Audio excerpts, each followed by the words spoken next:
Hello and welcome back to Instant Seekh. मेरा नाम है प्रीति वैष्णव और आज से हम स्टार्ट करेंगे महाराष्ट्र सेट की तैयारी, जो कि आपका पेपर जून 15 को होने वाला है। टेलीग्राम चैनल जरूर से ज्वाइन कर लीजिए। क्लास की जो पीडीएफ है और टेस्ट सीरीज है वो आपको सारी की सारी अपडेट्स टेलीग्राम के द्वारा ही मिलेगी। ओके, तो पहला क्वेश्चन हम यहाँ पे देखते हैं। विच of the following excavation method is carried out for the excavation of megalithic stone circles। ठीक है, तो एक्सकावेशन आर्कियोलॉजी का एक बहुत ही इंपॉर्टेंट पार्ट होता है जहां पे आर्कियोलॉजिस्ट एक्सकावेट करते हैं चीजों को। ठीक है, सो अलग अलग मेथड्स यूज होते हैं, जैसे वर्टिकल मेथड हो गया, जो ऑप्शंस में दिए हुए वो सारे मेथड्स यूज होते हैं। क्वेश्चन पूछ रहा है कि मेगालिथिक स्टोन स्ट्रक्चर्स जो होते हैं, मेगालिथिक स्टोन सर्कल्स जो आपके होते हैं, उसके लिए कौन सा हम यूज करेंगे। ठीक है, तो अगर आपको याद हो कि मेगालिथिक क्या होता है, सो मेगा माने कि बड़ा और लिथिक माने कि स्टोन। ठीक है, सो ऐसे सर्कल में बहुत सारे जो ऐसा एक स्टोन स्ट्रक्चर्स बनाए जाते हैं। यूजुअली आपके बरियल प्रैक्टिसेस होते हैं या मेमोरियल स्टोन स्ट्रक्चर्स होते हैं। ठीक है, सो उसके लिए बनाया जाता है। तो इसको जब एक्सकवेट करेंगे तो कौन सा मेथड यूज होगा। सो ये बहुत ही सिंपल है। इसके लिए आपके लिए यूज होगा quadrant method. Okay, quadrant method यहाँ पे यूज होता है, हेंस डी आपका यहाँ पे करेक्ट आंसर बन जाता है। नेक्स्ट क्वेश्चन पे चलते हैं। Which of the following site is not an example of Chalcolithic site of Maharashtra? ठीक है, तो यहाँ पे बहुत इंपॉर्टेंट है, पूछ क्या रहा है, नॉट पूछ रहा है। ओके, चालकोलिथिक साइट कौन सी है वो नहीं, चालकोलिथिक साइट कौन सी नहीं है वो हमें बतानी है। अगर ये यहाँ पे आप देखो तो ये चार साइट्स दी हुई है और चारों ही महाराष्ट्र में है, बट ये आपको यहाँ देखना है कि चालकोलिथिक साइट कौन सा नहीं है। ठीक है, सो चालकोलिथिक साइट जो यहाँ पे नहीं है वो है भोकार्डन। ओके, सो भोकार्डन ऐसा साइट है जो है तो महाराष्ट्र में, बट ये चालकोलिथिक साइट आपकी नहीं है। सो आपका करेक्ट ऑप्शन हो जाता है answer number A. Side by side Marathi में भी क्वेश्चंस दिए हुए हैं, उनके ऑप्शंस भी है। ठीक है, सो अगर किसी को कुछ डिफिकल्टी है तो आप दोनों भी प्रिफर कर सकते हो। आइए इसी के साथ देख लेते हैं कुछ इंपॉर्टेंट चालकोलिथिक साइट्स जो महाराष्ट्र में लोकेटेड है। ओके, सो सबसे इंपॉर्टेंट तो जोरवे है। ठीक है, सो ये अहमदनगर में है आपका। फिर दाइमाबाद है। ठीक है, प्रवरा रिवर के लेफ्ट बैंक पे ये लोकेटेड है साइट। फिर नासिक है। Okay, again Maharashtra. नेवासा आपकी गोदावरी वैली में है।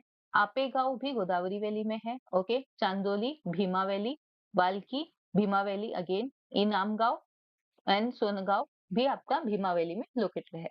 देन प्रकाश, बहल, कावठे, टेकवाड़ा, ठीक है, ये सारे आपके तापी वैली में है।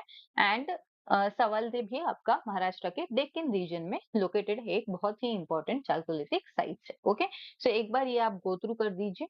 हो सकता है इस बार क्वेश्चन कौन सा नहीं था वो आया, और हो सकता है इस बार कौन सा है वो आ जाए। ठीक है, तो आपको बाकी के इंपॉर्टेंट चालकोलिथिक साइट्स महाराष्ट्र में कौन सी है वो भी पता होना is very important. Next question आते हैं। Which of the following terms is used for identification of time in the Rigvedic period? ठीक है, सो ऋग्वेद काल की यहाँ पे बात की जा रही है, और टाइम को दिखाने के लिए या टाइम को दर्शाने के लिए कौन सा टर्म वहां पे यूज होता है। ठीक है, सो अगेन है तो ये सारे ही टर्म्स आपके ऋग्वेदिक के। ठीक है, बट जो टाइम को आइडेंटिफाई करने के लिए जो टर्म यूज होता है वो है गोधूली। ओके, गोधूली वहां पे यूज होता है, ये टर्म वहां पे यूज हुआ करता था टाइम को दिखाने के लिए। सो करेक्ट ऑप्शन हो जाता है आपका आंसर नंबर डी। नेक्स्ट आते हैं। What was the capital of छेड़ी महाजनपदा? ठीक है, सो छेड़ी महाजनपदा की राजधानी क्या थी वो यहाँ पे आपसे पूछ रहा है। तो यहाँ पे वैसे तो इसका करेक्ट आंसर सुक्तिमती है, लेकिन यहाँ पे सुक्तिमती कहीं पे भी ऑप्शन में नहीं है, और चंपा, पावा और मिथिला दूसरे महाजनपदास की राजधानी है, छेड़ी की नहीं है। सो इनडायरेक्टली अगर आप यहाँ पे एलिमिनेशन टेक्निक भी यूज करो तो ऑल्दो आपने जो एक मेन लिस्ट जो हम पढ़ते हैं महाजनपदास एंड देयर कैपिटल्स की, तो वहां पे हम छेड़ी की राजधानी सुक्तिमती पढ़ते हैं, बट यहाँ पे सोतिवती नगर दिया हुआ है। ठीक है, तो ये आपका यहाँ पे करेक्ट ऑप्शन हो जाता है। Okay, so answer number B will be your correct option. एक बार देख लेते हैं कि कौन से महाजनपदा की क्या राजधानी है। सो अंग, चंपा, मगध, राजगिरा लेटर पाटलिपुत्र हो जाता है, वज्जी, वैशाली, मल्ल, कुशिनारा एंड पावा, काशी, वाराणसी, कोसाला, श्रवस्ती, वत्स, कौसंबी, छेड़ी, सुक्तिमती जैसे अभी हमने बात की इसकी। ओके, कुरु, इंद्रप्रस्थ, हस्तिनापुर भी बोलते हैं उसको, पांचाल, अहिछत्र एंड काम्पिल्य, मत्स्य, विराटनगर, सौरसेन, मथुरा, असाका या अश्माका जिसको हम बोलते हैं, प्रतिष्ठान यानी कि मॉडर्न डे पैठन, ये आपके महाराष्ट्र में लोकेटेड एक महाजनपदा की साइट है। बेसिकली विंध्यास के नीचे एक ही ये साइट मौजूद है, बाकी सारे विंध्यास के ऊपर है। Okay, Avanti, Ujjain and Mahishmati, Gandhara, Takshashila and Kamboja, Poonch. ठीक है, तो ये आपकी कुछ महाजनपदास और उनके कैपिटल की एक बहुत ही इंपॉर्टेंट लिस्ट है। अब आपको कहीं कहीं ये दो दो नाम दिख रहे होंगे, ठीक है, जैसे अहिछत्र एंड कांपेल्य, उज्जैन एंड माहिष्मती। ठीक है, तो ये नॉर्थ एंड सदर्न कैपिटल है, मतलब उस एक ही राज्य की नॉर्दर्न कैपिटल अलग है और सदर्न कैपिटल अलग है। ठीक है, सो उस हिसाब से ये आपके दोनों कैपिटल्स की लिस्ट यहाँ पे पूरी तरह से रेडी हो गई है। नेक्स्ट आते हैं, which of the following dynasties is not mentioned in the Arya Manju Shri Mullakalpa, an important text preserving ancient historical records of Indian Buddhist। ठीक है, सो यहाँ पे बुद्धिस्ट की जो बात हो रही है, बुद्धिस्ट के हिस्टोरिकल रिकॉर्ड्स यहाँ पे इस बुक में मेंशन है। ठीक है, तो इसमें से कौन सी डायनेस्टी मेंशन नहीं है, ठीक है, वो हमें यहाँ पे बताना है। ठीक है, तो यहाँ पे जो डायनेस्टी मेंशन नहीं है वो है आपकी वाकाटाकास। ओके, जो मेंशन नहीं है वो है वाकाटाकास। हेंस आपका आंसर हो जाता है आंसर नंबर सी, कि इसमें कौन सी मेंशन नहीं है। नेक्स्ट आते हैं, Amar Sinha in his work title Amar Kosh defines इतिहास एज। ठीक है, सो अमर सिन्हा आपके विक्रमादित्य के कोर्ट के नवरत्न में से एक है। ठीक है, उन्होंने अमर कोश लिखी हुई है। सो अमर कोश में इतिहास को उन्होंने किस नाम से टाइटल दिया हुआ है? ओके, सो इतिहास का आपको मतलब पता ही होगा, जो पहले हो चुका है। ठीक है, सो अगर आपको ऐसे नहीं भी पता हो और आप एक बार ऑप्शंस को देखो, ठीक है, तो इसमें से सबसे जो नियरेस्ट ऑप्शन आपको दिखेगा वो है option number D. Okay, Purvarat. Okay, Purvavrat जिसको हम बोलते हैं। ठीक है, यानी कि ऐसा कुछ जो पहले हो चुका है, सो ऑफ कोर्स वही तो इतिहास है। ठीक है, सो आख्यान, इतिवृत्त एंड पुराण ये तो हो ही नहीं सकता। ठीक है, इसमें से ये तीनों भी कोई भी नहीं है। सो आपका ऑप्शन हो जाता है ऑप्शन नंबर डी। यहाँ पे आपको सी, इट इज नॉट पॉसिबल कि आपको 100 के 100 क्वेश्चन सब कुछ आता होगा, है ना। आपको कहीं ना कहीं एलिमिनेशन यूज करके चीजों तक पहुंचना पड़ेगा। तो यहाँ पे भी हमने देखा एंड डी तक हम पहुंच गए। नेक्स्ट आते हैं, the Nigali Sagar pillar inscription of Mauryan king Ashoka mentions the stupa of dash Buddha. ठीक है, सो वैसे अशोका के काफी पिलर्स है। ठीक है, मेजर पिलर है, माइनर पिलर है। ठीक है, अभी हम आगे देखेंगे वो सारी। तो ये पूछ रहा है जो निगाली पिलर इंस्क्रिप्शन है, ठीक है, उसमें से कौन से बुद्धा का स्तूपा वहां पे उन्होंने मेंशन किया है। ठीक है, नंबर ए, कनक मुनि का स्तूपा वहां पे हमको देखने के लिए मिलता है। ओके, कनक मुनि का स्तूपा जो है वहां पे हमको ये चीज देखने के लिए मिलती है अशोक के पिलर में। निगाली सागर पिलर इंस्क्रिप्शन के बारे में थोड़ा सा और जान लेते हैं। ठीक है, बिकॉज सी एक बार पीवाईक्यू करने का मतलब क्या है, पीवाईक्यू आप करो और जो चीजें आपको नहीं आती है उसके बारे में थोड़ा बहुत आप पूरा जान लो। हो सकता है नेक्स्ट टाइम उसी कॉन्सेप्ट में से कुछ अलग क्वेश्चन आ जाए। ओके, सो निकाली पिलर इंस्क्रिप्शन की अगर बात करें तो ये नेपाल में है। ठीक है, so the inscription record Ashoka the third monarch of the Mauryan empire enlarged the stupa of Buddha Kanaka Muni. ठीक है, सो कनक मुनि के स्तूपा को एनलार्ज करने का काम अशोका ने किया था। ठीक है, so this inscription also record Ashoka setup और स्टोन पिलर इन पर्सन। सो अशोका ने खुद ने ये स्टोन पिलर एस्टेब्लिश किया है। ठीक है, so the inscription includes earliest record of the word stupa. बहुत ही इंपॉर्टेंट कि आपको सबसे पहली जानकारी या सबसे अर्लीस्ट रिकॉर्ड कौन सा मिलता है वर्ड स्तूपा को लेके। तो स्तूपा कहाँ मेंशन है, निगाली सागर पिलर इंस्क्रिप्शन में ये आपको मेंशन मिलता है।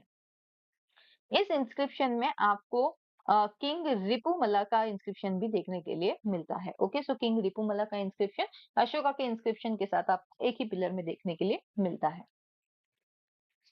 Second Buddhist council was held in the rain of. ठीक है, सो हमें पता है कि 4 इंपॉर्टेंट बुद्धिस्ट काउंसिल की गई थी। ओके, सो उसी में से ये आपको पूछ रहा है कि सेकेंड बुद्धिस्ट काउंसिल। बहुत ही सिंपल सा क्वेश्चन है, बहुत ही बेसिक सा क्वेश्चन है। ओके, सो यहाँ पे आपका जो ऑप्शन हो जाता है करेक्ट ऑप्शन, वो हो जाता है आपका option number D, that is काला अशोक। ओके, सो काला अशोक के टाइम पे सेकेंड बुद्धिस्ट काउंसिल आपका हुआ था। एक बार चारों बुद्धिस्ट काउंसिल देख लेते हैं। सो फर्स्ट बुद्धिस्ट काउंसिल की अगर हम बात करें, सो वो ऑलमोस्ट आपका 483 बीसीई अजात शत्रु मगध के जो रूलर थे उनके टाइम फ्रेम पे हुआ था। ओके, और इसको प्रिसाइड किसने किया था? महाकස්සपा ने इसको प्रिसाइड किया था। लोकेशन की अगर बात करें तो राजगीर बिहार में ये चीज हुई थी। सेकंड काउंसिल की अगर हम बात करें सो ये आपका 383 बीसीई में होता है, ठीक है।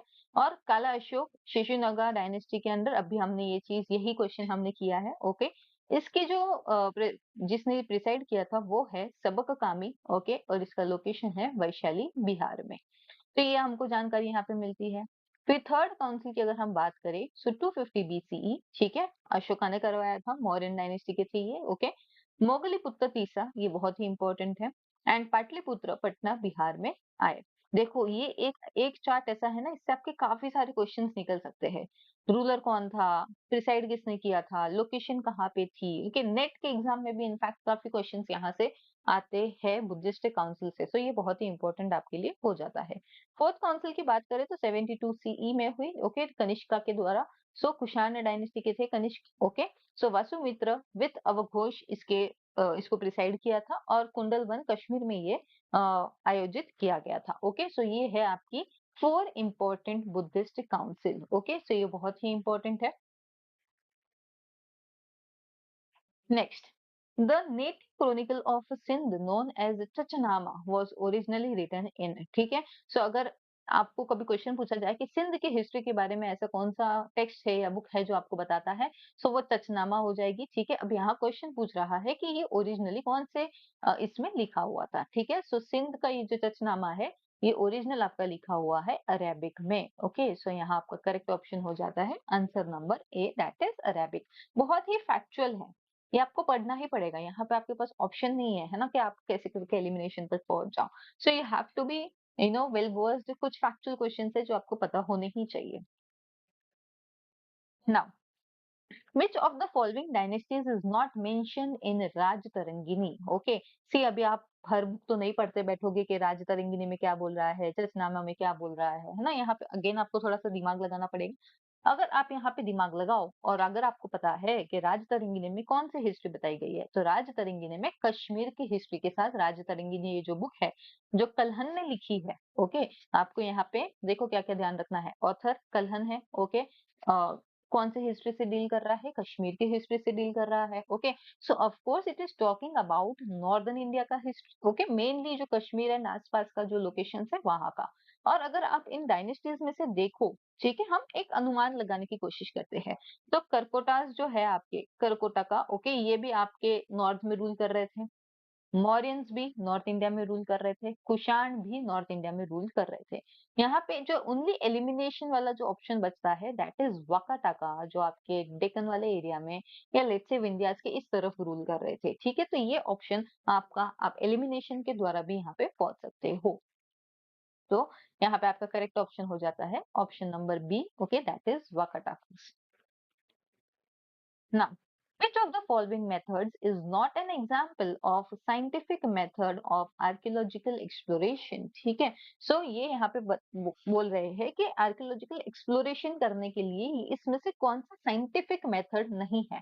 तो अगर आप नाम पढ़ो तो यहाँ पे आप डिकोड कर सकते हो बहुत ही इजीली। कोई जरूरी नहीं है कि आपको इन सब का मतलब पता हो, ठीक है। पहला है मैग्नेटिक प्रोस्पेक्टिंग, ठीक है। देन सेकंड है लेरिची पेरिस्कोप, एंड थर्ड है आपका इलेक्ट्रिकल रेजिस्टेंस सर्वेइंग, ठीक है। तो ऑफ कोर्स ये सारे ही कुछ ना कुछ चीजों में यूज होंगे, है ना। बट लास्ट वाला ऑप्शन देखो, स्टडी द प्लेस नेम्स, ये एकदम ही ऑड है।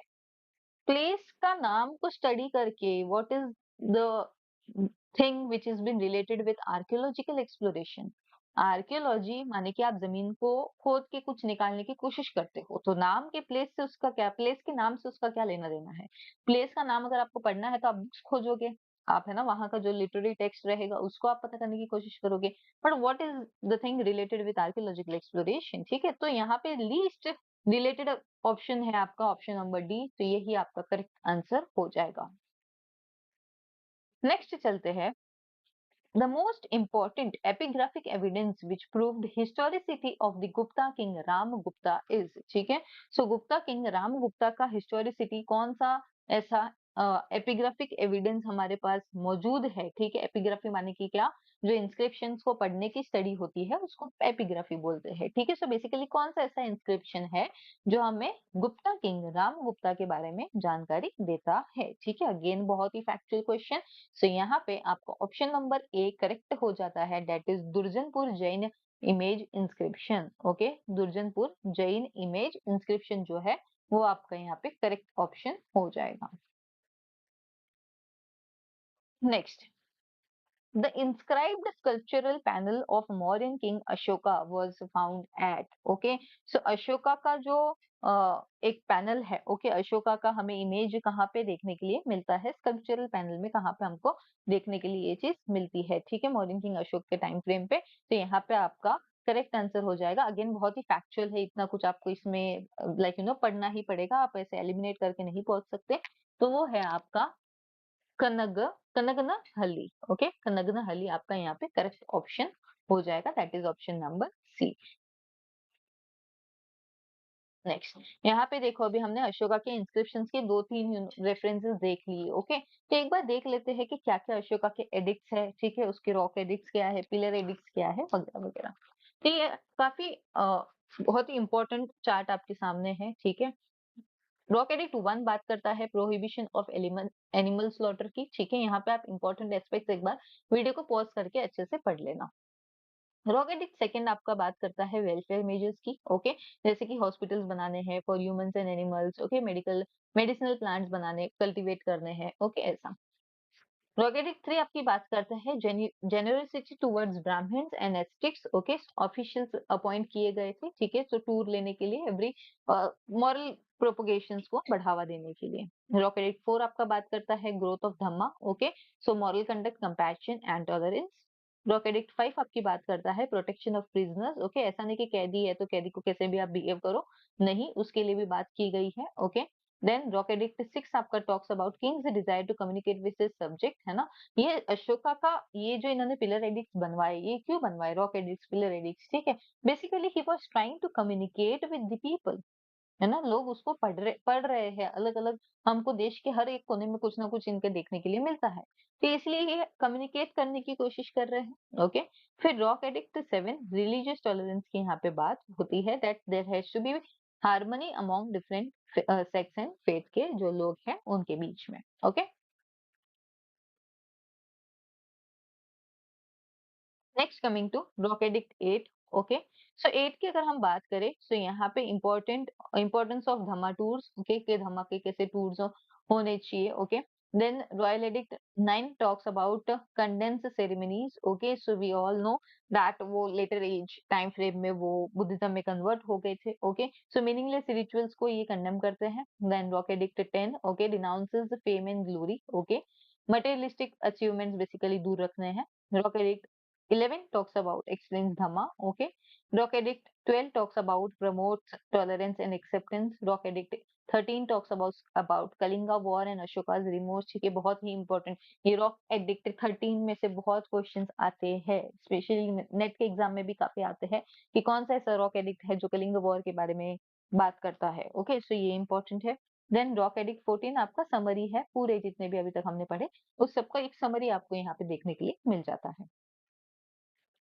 अभी आते हैं माइनर रॉक एडिक्ट्स पे, ठीक है। सो माइनर रॉक एडिक्ट्स आपके 1 आपका promotion of dhamma, okay, again same ही है, बस खाली कोई मेजर माइनर की बात हो रही है, okay. So minor rock edicts 2 importance of morality and dhamma. Minor rock edict 3 addresses to the officials, okay, and Bhabru inscription personal faith in Buddhism, okay, ये इंपॉर्टेंट है। भब्रू इंस्क्रिप्शन से भी काफी बार क्वेश्चंस आते हैं। देन ये आपके पिलर एडिक्ट्स दिए हुए हैं, ओके, अगेन सेम चीजें हैं, एक बार आप खाली आपको पता होना चाहिए कि कौन से पिलर एडिक्ट में क्या बात वहां पे हो रही है, ओके। सो वीडियो को एक बार पॉज करके शांति से आप इसको पढ़ लीजिए, नोट्स बना लीजिए, ओके, और एल्स आप सिंपली टेलीग्राम चैनल पे फॉलो कर लीजिए, वहां पे आपको ये सारी चीजें पीडीएफ मिल जाएगा। नेक्स्ट अगर हम बात करें तो यहाँ पे विच of the following inscription of the Mauryan king Ashoka mentions संघ भेद, ओके। सो अगेन देखो अशोका के इंस्क्रिप्शन से काफी क्वेश्चन यहाँ पे, still we are on 14th, okay, 100 में से 14th क्वेश्चन पे अभी हम है, और अब तक हमने 3 3 क्वेश्चंस आई गेस इंस्क्रिप्शन पे देख लिए, अशोका के इंस्क्रिप्शन पे। ओके, सो अगेन बहुत ही इंपॉर्टेंट अशोका के इंस्क्रिप्शन यहाँ पे हो जाते हैं। एंड आपका अगेन फैक्चुअल क्वेश्चन, सारनाथ का ऐसा इंस्क्रिप्शन है विच मेंशंस संघ भेद। ओके, संघ भेद का मेंशन हमें सारनाथ के पिलर में देखने के लिए मिलता है, सारनाथ इंस्क्रिप्शन में देखने के लिए मिलता है। Okay, next, which of the following Vedic sacrifices is not mentioned in the Nanighat inscription of the Satvahan Queen Naganika? Okay, so Naganika के सातवाहन इंस्क्रिप्शन जो है, ओके, ये सातवाहन क्वीन थी, उन्होंने नानीघाट इंस्क्रिप्शन लिखवाया है। ठीक है, तो इसमें से कौन सा हमें ऐसा यज्ञ जो देखने के लिए नहीं मिलता है? Okay, so again factual inscriptions पे देखो काफी क्वेश्चंस आ रहे हैं, तो थोड़ा सा आपको इंस्क्रिप्शंस यहाँ पे अच्छे से करना होगा। ओके, सो सी आपका पुरुषामेध यज्ञ आपको यहाँ पे देखने के लिए नहीं मिलता है, ये यहाँ पे सेक्रीफाइस यहाँ पे ये मेंशन नहीं है। अब थोड़ा सा जान लेते हैं कि कौन है क्वीन नगानिका। ओके, सो क्वीन नगानिका की अगर हम बात करें तो ये सातवाहन डायनेस्टी से बिलोंग करती है। ये सतकर्णी वन की वाइफ थी। Okay, the first major ruler of the Satavahana dynasty, Satakarni one हम सब जानते ही है। Okay, she was the first queen in Indian subcontinent to have issued coins in her name. ठीक है, ये पहली ऐसी भारतीय क्वीन है जिसके नाम पे आपको कॉइन्स भी देखने के लिए मिलते हैं। Very very important. Okay, Naganika appears on, ये जो नेम है, ओके, ये appears from first century BCE. Okay, her name Naganikaya appears in Brahmi script in the centre of the coin. ठीक है, सो एक कॉइन में सेंटर में इनका नाम आपको ब्राह्मी स्क्रिप्ट में देखने के लिए मिलता है। Again very important. ठीक है, नाणेघाट इंस्क्रिप्शन की बात करें, सो नगानिका रोट दी नाणेघाट इंस्क्रिप्शन। ठीक है, इनके ऑर्डर्स पे वो इंस्क्रिप्शन बनाया गया। ठीक है, जो बताता है सतकर्णी को as lord of Dakshinapati. Okay, very important, Dakshinapat. ठीक है, लॉर्ड ऑफ दक्षिणापत को बताया गया है, सतकर्णी वन को वैसा डिस्क्राइब किया है। Okay, the inscription also suggested that Satakarni performed two horse sacrifices, that is Ashwamedha yagya. ठीक है, अश्वमेध यज्ञ के बारे में आपको पता ही होगा। अश्व माने की हॉर्स। ओके, सो जहाँ पे हॉर्स को है ना ऐसा एक आर्मी के साथ ऐसा छोड़ दिया जाता है, जितने भी एरिया में वो जाएगा वो एरिया उस किंग का हो जाएगा। अगर किसी ने उस हॉर्स को पकड़ा तो there will be a war between that particular king and जिसने वो हॉर्स को पकड़ा है। Okay, and then it will be decided. तो ये होता है अश्वमेध यज्ञ। ठीक है, तो ऐसा बोला जाता है कि सतकर्णी ने अकॉर्डिंग टू नानीघाट इंस्क्रिप्शन, ओके, कि सतकर्णी वन ने, जिसको हम लॉर्ड ऑफ दक्षिणापथ भी बोलते हैं, उन्होंने 2 अपने जीवन काल में 2 हॉर्स सेक्रीफाइसेस करवाए हैं।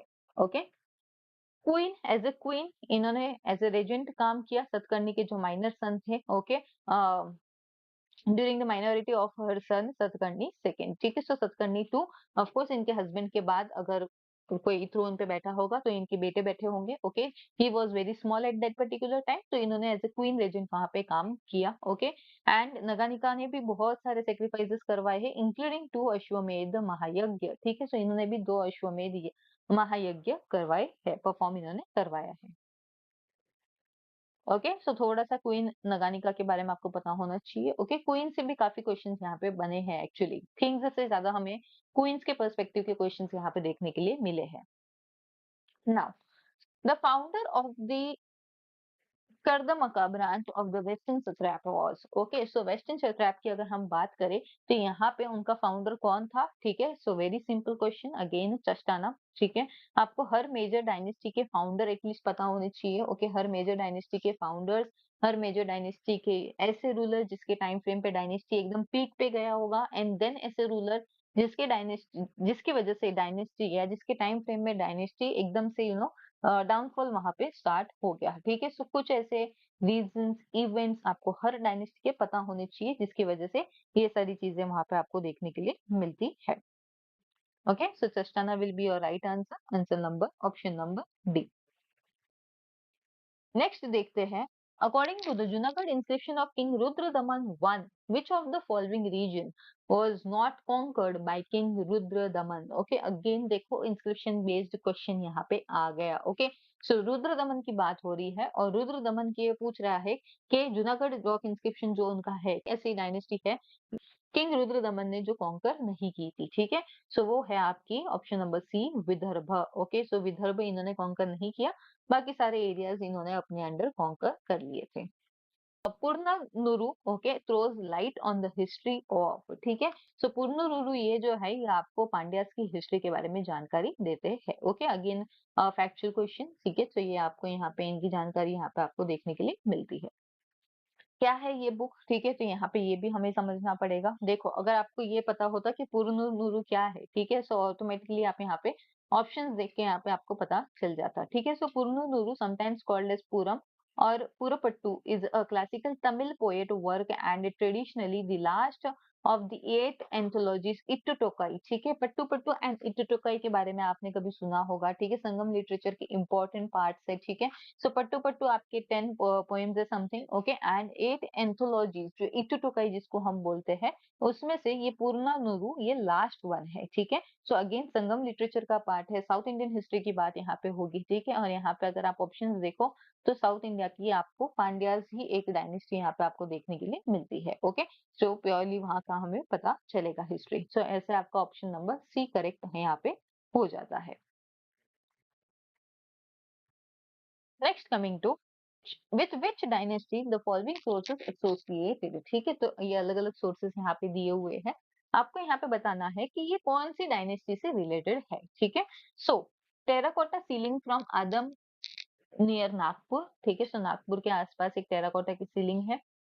Coin from Ghantasala and the text of Panini and Patanjali, ठीक है। सो यहाँ पे ये अलग अलग डायनेस्टीज के हमको यहाँ पे देखने के लिए मिल रहे हैं कि कौन सा तीन इंपॉर्टेंट सोर्सेज दिए हुए हैं यहाँ पे, ठीक है। एक तो है आपका terracotta sealing from Adam near Nagpur, coins from Ghantasala and text of Panini and Patanjali, ठीक है। तो यहाँ पे आपको बताना है कि इसमें से कौन सी ऐसी डायनेस्टी है जिसके ये सारे सोर्सेस यहाँ पे जो है वो मेंशन है, ठीक है।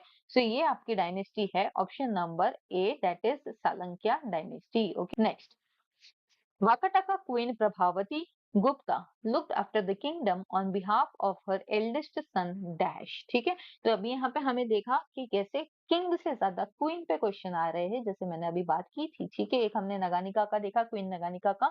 दूसरा हम वाकाटका क्वीन प्रभावती गुप्ता की बात हो रही है, ठीक है, कि ये भी एज ए रेजेंट काम कर रही थी, बट किसके लिए काम कर रही थी वो यहाँ पे आपको बताना है कि इनके एल्डेस्ट सन का नाम क्या है, ठीक है। सो इनके एल्डेस्ट सन का नाम था दिवाकर सेन, ओके। दिवाकर कर सेन यहाँ पे ये जो ऑप्शन है ये आप करेक्ट हो जाता है। अगेन बहुत ही फैक्चुअल क्वेश्चन है, ठीक है। सो प्रभावती गुप्ता एक Gupta Prince and Vakataka queen है, ठीक है। सो वाकाटका क्वीन महाराजा रुद्र सेन सेकंड की ये पत्नी थी, ठीक है। So following the death of her husband she effectively ruled the Vakataka dynasty as regent from about 390 to 410 CE, ठीक है। तो यहाँ पे रुद्रसेन के जाने के बाद वो अपने बेटे दिवाकर सेन के एज अ रेजेंट यहाँ पे वो रूल करती है। ऑलमोस्ट 20 इयर्स आप बोल सकते हो कि 20 इयर्स तक वो बहुत ही इफेक्टिवली यहाँ पे अपना रूल करती है। Next, in 1077, okay, that is 1077, which Chola king sent a delegation of 72 traders to China, ठीक है। सो चाइना में कौन से राजा ने अपने 72 डेलीगेशंस यहाँ पे भेजे थे, डेलीगेशंस भेजे थे 72 ट्रेडर्स का, ठीक है, चाइना के पास। तो यहाँ पे अगेन अ फैक्चुअल क्वेश्चन, ठीक है। तो यहाँ पे आपका करेक्ट ऑप्शन हो जाता है कुलोतुंग, ओके। सो कुलोतुंग ये ऐसे राजा है जिन्होंने अपने 72 ट्रेडर्स को चाइना तक भेजा था, ओके। नेक्स्ट आते हैं, okay. Periyapuranam is a revered book of dash cult, ठीक है, कि कौन से कल्ट की ये एक आप बुक है पेरियापुरनम, ठीक है। कल्ट माने कि अलग अलग जो हम फॉलो करते हैं उसको हम कल्ट बोलते हैं, ठीक है। सो अगेन ये आपकी बुक है बहुत ही इंपॉर्टेंट, शैव कल्ट को फॉलो करने वाली ये बुक आपको यहाँ पे देखने के लिए मिलती है। Next, which option is incorrect description of Kanchipuram, ठीक है। सो कांचीपुरम के बारे में यहाँ पे बात हो रही है कि कांचीपुरम के बारे में इसमें से क्या गलत है, ठीक है। तो सबसे पहले तो हमको देखना है कि हाँ, centre of textile industry, yes it is correct, okay. Kanchipuram sari वगैरह सिल्क वगैरह बहुत ही फेमस है वहां का, ओके। So of course it is been known for its textile industry, इसमें तो कोई डाउट ही नहीं है। Centre of Buddhist Jain Vaishnav Shaiva thoughts, yes ये भी एकदम करेक्ट है। नियर द नीर पेथरू फोर्ट, ओके, ये भी एकदम करेक्ट है, ओके। एंड लास्ट वन है आपका बृहदेश्वर टेम्पल साइट, ठीक है। ये देखो बहुत ही ऑब्वियस सा क्वेश्चन था कि Brihadeshwara temple is not located in Kanchipuram. Brihadeshwara का जो मंदिर है वो कांचीपुरम में लोकेटेड नहीं है, ठीक है। तो ये ऑप्शन यहाँ पे आपका करेक्ट ऑप्शन हो जाता है कि बृहदेश्वर टेम्पल जो है वो कांचीपुरम में लोकेटेड नहीं है। अब आप कमेंट करके ये चीज बताओगे कि बृहदेश्वर टेम्पल कहाँ लोकेटेड है, ओके। अगर कांचीपुरम में लोकेटेड नहीं है, so Brihadeeswara temple is located at where, ठीक है। कौन सी प्लेस पे वो लोकेटेड है वो आपको कमेंट में बताना है, ओके। नेक्स्ट आते हैं, which doab region is also known as Vengi, ठीक है। बहुत ही इंटरेस्टिंग क्वेश्चन है। अब ये पूछ रहा है कि कौन से दोआब का रीजन, दोआब माने कि क्या, जहाँ पे दो नदियों के बीच का जो एरिया होता है या जो रीजन होता है, फर्टाइल रीजन होता है, उसको हम दोआब बोलते हैं, ठीक है। सो ऐसा कौन सी दो नदियों के बीच का रीजन है जिसको हम वेंगी बोलते हैं, ठीक है। सो ऑफकोर्स साउथ इंडिया का आपको एक पार्ट है, ठीक है। So Krishna and Godavari, okay. So Krishna and Godavari के बीच का जो एरिया है, ठीक है, उस एरिया को या उस दोआब के रीजन को हम वेंगी कहकर बुलाते हैं, okay. Next, which king mention in the Prayag प्रशस्ति ऑफ समुद्रगुप्ता, ठीक है। कि कौन से किंग, यहाँ पे हमको कौन से किंग का मेंशन हमें यहाँ पे देखने के लिए मिलता है, प्रयाग प्रशस्ति जो समुद्रगुप्ता की है, ठीक है। प्रशस्ति माने कि क्या होता है, ऐसा कोई भी इंस्क्रिप्शन है ना जो प्रेज के साथ स्टार्ट होता है उसको हम प्रशस्ति बोलते हैं, प्रशंसा करना, है ना। सो समुद्रगुप्त के प्रेज में वो स्टार्ट होती है प्रयाग प्रशस्ति, इसलिए उसको बोला जाता है, ठीक है। सो ऐसे कौन से किंग है जो उसमें मेंशन हुए हैं, ठीक है। So that is Vishnu Gopa, okay. Vishnu Gopa का मेंशन या विष्णु गोप का मेंशन हमें वहां पे देखने के लिए मिलता है, बहुत ही इंपॉर्टेंट। तो आप देख सकते हो कि कम से कम 25 में से अराउंड 5 या 6 क्वेश्चन ऐसे थे जो इंस्क्रिप्शंस पे बेस्ड है, ओके। तो क्वेश्चन नंबर 26 है आपका, which kingdoms were defeated by Pulakeshin second according to Aihole prashasti, ठीक है। सो ऐलहोल प्रशस्ति मैंने आपको पहले भी समझाया है कि प्रशस्ति माने की क्या, प्रशस्ति माने की कोई भी ऐसी चीज जहाँ पे प्रशंसा हो रही है, ऑफ कोर्स, ठीक है। तो इसमें भी अगर हम पुलकेशिन सेकंड की प्रशंसा की बात कर रहे हैं तो ये पूछ रहा है कि कौन से ऐसे किंगडम्स है जिसको पुलकेशिन सेकंड ने हराया है, ठीक है। वर डिफीटेड बाय पुलकेशिन सेकंड, ठीक है। तो यहाँ पे आपका जो करेक्ट आंसर हो जाता है अकॉर्डिंग टू दिस प्रशस्ति, वो है आपका option number C, Kadambas, Pallava and Ganga, okay. तो ये कुछ डायनेस्टीज है जिनको इन्होंने हराया है या किंगडम्स है जिनको इन्होंने हराया है। नेक्स्ट अगर हम बात करें, why is Kulottunga Chola called as Sugam Tavitra चोला, ठीक है। इनको क्यों सुगम तवित्रीय चोला बोला जाता है, कुलोटुंगा चोला को, ठीक है। तो यहाँ पे जैसे कि हमको पता है कि राजा अलग अलग टाइटल्स लिया करते थे, ठीक है, या उनको टाइटल्स दिया जाता था, ठीक है। तो इनको ये सुगम तवित्र चोला ये जो टाइटल है इनको इसलिए दिया जाता है बिकॉज इन्होंने टैक्सेस, काफी सारे टैक्सेस को अबॉलिश किया था, कस्टम टैक्सेस, ओके। सो ही अबॉलिश कस्टम टैक्सेस, इसकी वजह से इनको ये टाइटल दिया गया है। आगे बढ़ने से पहले एक बार हम देख लेते हैं कि और कौन से चोला किंग्स है और क्या उनके टाइटल्स है, ठीक है, और क्या उनके रिमार्क्स है, ताकि उनको वो चीजें दी गई है टाइटल्स, ठीक है। तो ये इंपॉर्टेंट चोला किंग्स है, एक ही टेबल से आपके काफी सारे यहाँ पे क्वेश्चंस भी रेडी हो सकते हैं, काफी कॉन्सेप्ट्स भी आपके यहाँ से क्लियर हो जाएंगे। तो अगर हम बात करें तो सबसे पहले विजयाला चोला है, ठीक है, इन्होंने तो एस्टेब्लिश ही किया है। So founder of imperial Chola dynasty, captured Thanjavur, ठीक है। सो तंजावर को कैप्चर किया, इनका टाइटल है पराकेसरी, ओके, पराकेसरी इनका टाइटल है। रेन भी यहाँ पे दिया हुआ है, एक बार आप देख लीजिएगा। आदित्य वन, ठीक है, नेक्स्ट है आपके आदित्य वन, इनको हम कोदंडरमा, वीरा पांडियन एंड थलाई कोंडा भी बोला जाता है, ठीक है। So he defeated the Pandyan king Varagunavarman second, ठीक है।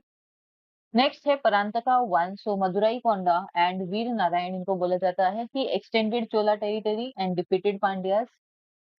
नेक्स्ट है Raja Raja one, okay, Raja Raja Kesari, Shivapada Sekhara and Mummadi Chola, इनको बोला जाता है। He built Brihadeeswara temple and expanded into Sri Lanka and Deccan, ठीक है।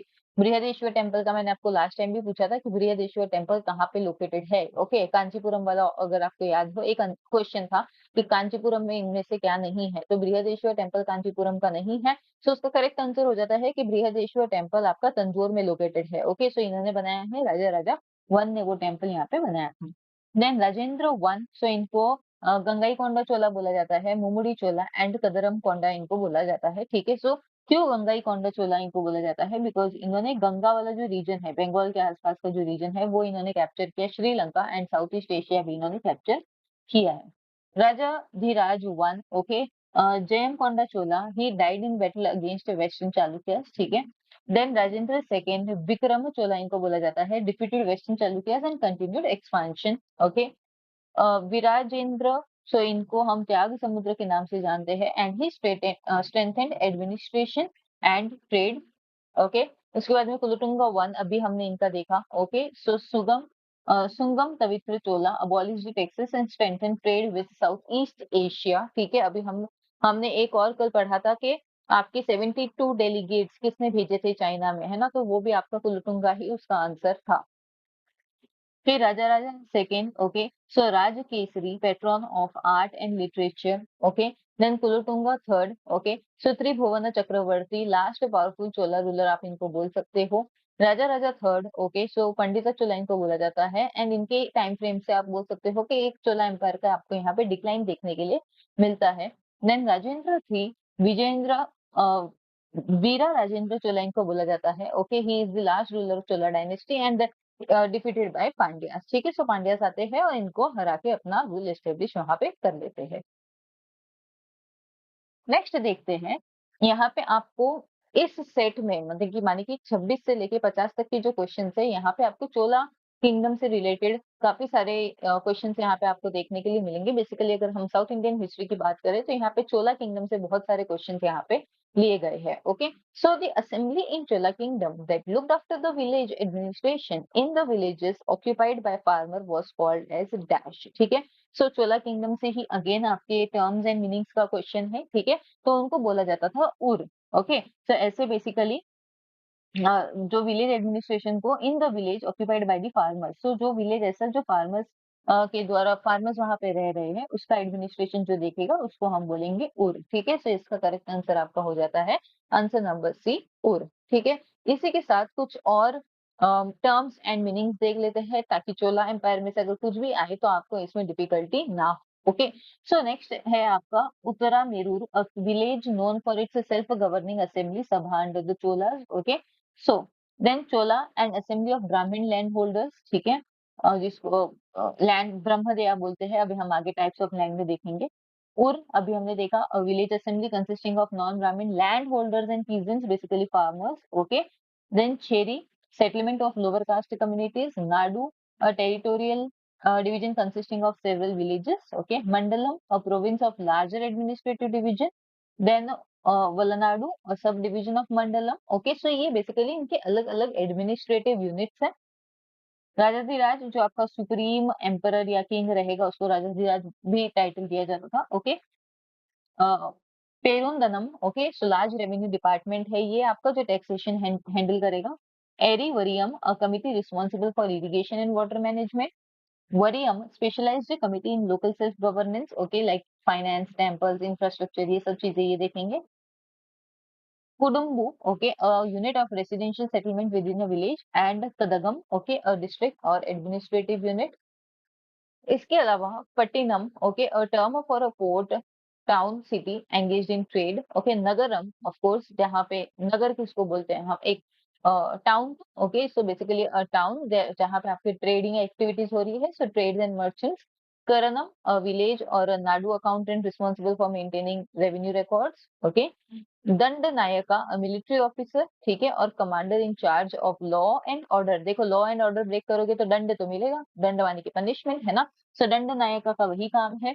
Senapati of course head of the army. अंता रलया, okay, so a term used for temple administration under the Cholas, okay. And mudali, high ranking officer or supervisor in administration, okay. So ये पूरा list आपके set के साथ साथ नेट एग्जाम के लिए भी काम आ सकता है, बिकॉज नेट एग्जाम में ऐसे ही कहीं से एक बहुत ही डिफिकल्ट सा टर्म आपको दे देंगे कि इसका मीनिंग क्या है या what this particular term is known as, ठीक है। तो वो आपको यहाँ पे पता होने चाहिए। यहाँ पे रट्टा नहीं मारना है आप, ठीक है। यहाँ एक आप चीज ये नोट कर लीजिए कि खाली आप इसका एक लिस्ट बना के रखो अपने सामने, दिन में एक बार just go through that list. थोड़े दिन में आप देखोगे ऑटोमेटिकली आपको उन टर्म्स के मीनिंग याद हो गए हैं। ओके, आपको ऐसे बैठ के रटने की जरूरत नहीं है, एक दो बार आप रोज खाली उसको देख लो, एक बार रिवाइज कर लो, गो थ्रू कर लो, थोड़े दिन में आपको ऑटोमेटिकली वो चीजें याद हो जाएगी। Next, what is eripatti? Okay, अभी देखो वापस एक टर्म है जो चोला एम्पायर से लिया गया है, ठीक है, कि इरिपत्ती क्या होता है। सो बेसिकली अभी हमें ऑप्शंस देख के ये तो चीज समझ ली है कि ये एक टाइप ऑफ लैंड है। अब क्या टाइप ऑफ लैंड है? तो ये है land under reservoirs. Okay, so ये है आपका लैंड अंडर रिजर्वायर्स, ठीक है। तो ये आपके कुछ टाइप्स ऑफ लैंड्स हुआ करते थे इन चोला एम्पायर, ठीक है। ब्रह्मदेया जो ब्राह्मण्स को डोनेट किया जाता था, ओके। देवदाना, ठीक है, जो टेम्पल्स को डोनेट किया जाता था। शाल भोगा जो स्कूल्स, शाला, पाठशाला बोलते हैं ना हम, तो शाल भोगा माने कि जो स्कूल्स या एजुकेशन इंस्टीट्यूशंस को दिया हुआ है, ओके। पलिचंदम, ओके, जो बुद्धिस्ट या जैन मोनेस्ट्रीज को दिया हुआ है, okay. Vellan Vagai non Brahmin peasants, okay. Eripatti अभी हमने देखा, जो land set aside for irrigation purpose, okay. Then Thiruvidayattam, land belonging to temples, often cultivated by tenants with a revenue benefiting religious institutions, ठीक है। सो वहां पे कल्टीवेशन भी होगा, बट उसमें से जो रेवेन्यू आएगा वो रिलीजन इंस्टीट्यूशन के लिए काम आएगी। Kani, land by individuals or families, okay. Vidyadhana, land granted for education purpose supporting scholars and learning institutions, okay. नाम से ही आप ये चीज पता कर सकते हो, ओके। सो यहाँ पे ये शाल होगा फॉर मेंटेनेंस है, ठीक है, और यहाँ पे ये बनाने के लिए दी हुई है। Then Nallur, so fertile land under active cultivation producing high agricultural yield, and Paru, pasture land designed for cattle grazing, okay, and Maniam, tax-free land granted to officials or military officers in recognition of their services, okay. So ये कुछ terms है, ये भी आप एक बार देख लीजिएगा। Now, next coming to which statement about Kailash Nath temple constructed by Narasimhavarman II is incorrect? Okay, तो कैलाश नाथ टेम्पल के बारे में पूछ रहा है जो नरसिम्हा सेकंड ने कंस्ट्रक्ट किया है, कि इसमें से क्या सही है और क्या गलत है। ओके, सो यहाँ पे आपको इनकरेक्ट ऑप्शन बताना है, तो इनकरेक्ट ऑप्शन यहाँ पे हम पहले ऑप्शंस पढ़ लेते हैं और बाद में देखेंगे कि क्या इसमें से करेक्ट है और क्या इनकरेक्ट है। ओके, सो अगर हम देखें कि Kailash Nath temple was constructed at Kanchipuram, the construction was an indication of the rising influence on Buddhism on the state. This was a victory symbol of a long drawn war for the king, and there was a mixture of different artistic styles. ठीक है, तो यहाँ पे जो सबसे illogical जो चीज कही गई है वो है आपका बुद्धिज्म का। ओके, तो यहाँ पे अगर हम देखें कि the construction of was indication of the rising influence of Buddhism on the state, ये यहाँ पे आपका इनकरेक्ट स्टेटमेंट हो जाता है, बाकी के सारे ही स्टेटमेंट आपके करेक्ट है। देखते हैं इस टेम्पल के बारे में और थोड़ा सा नरसिम्हा वर्मन सेकंड के बारे में। Okay, so Narasimha Varman second also known as Rajasimha built the Kailash Nath temple, okay, यहाँ पे ये n होना चाहिए था, built the Kailash Nath temple in Kanchipuram around 700 CE. The temple is considered the greatest architectural achievement of the Pallava period, ठीक है। तो Pallava period की अगर हम बात करें तो पल्लवा पीरियड का ये one of the greatest achievement आपको बोला जाता है। कुछ टेम्पल के फीचर्स और जान लेते हैं।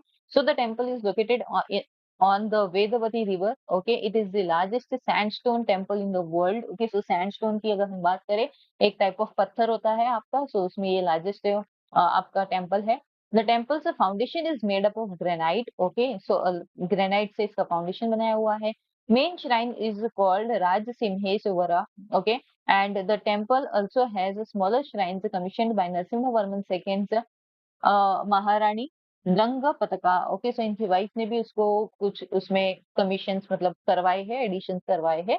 And the temple has a frontal shrine called Mahendra Swara, okay, commissioned by Narasimha Varman son Mahendra Varman three. Okay, so तीनों ने भी यहाँ पे कुछ कुछ कंट्रीब्यूशन किया है। ओके, कुछ कंट्रीब्यूशन नरसिम्हा वर्मन ने भी दिया है, कुछ कंट्रीब्यूशन आपके इनके वाइफ ने भी एक कुछ करवाया है और इनके बेटे ने भी वहां पे कुछ करवाया है। Okay, next coming on, okay, एकदम बच्चों वाला क्वेश्चन है अभी ये तो। On the death of Qutubuddin Aibak, his dash Iltutmish was selected as sultan. Okay, तो रिलेशन बताना है कि कुतुबुद्दीन ऐबक और इल्तुतमिश का क्या रिलेशन है. ओके, सो एकदम बहुत ही बेसिक सा क्वेश्चन. यहाँ पे ये इनके दामाद है, that is son in law. Okay, so son in law यहाँ पे आपके नेक्स्ट इनके इल्तुतमिश बन जाते हैं नेक्स्ट किंग, दिल्ली सल्तनत के.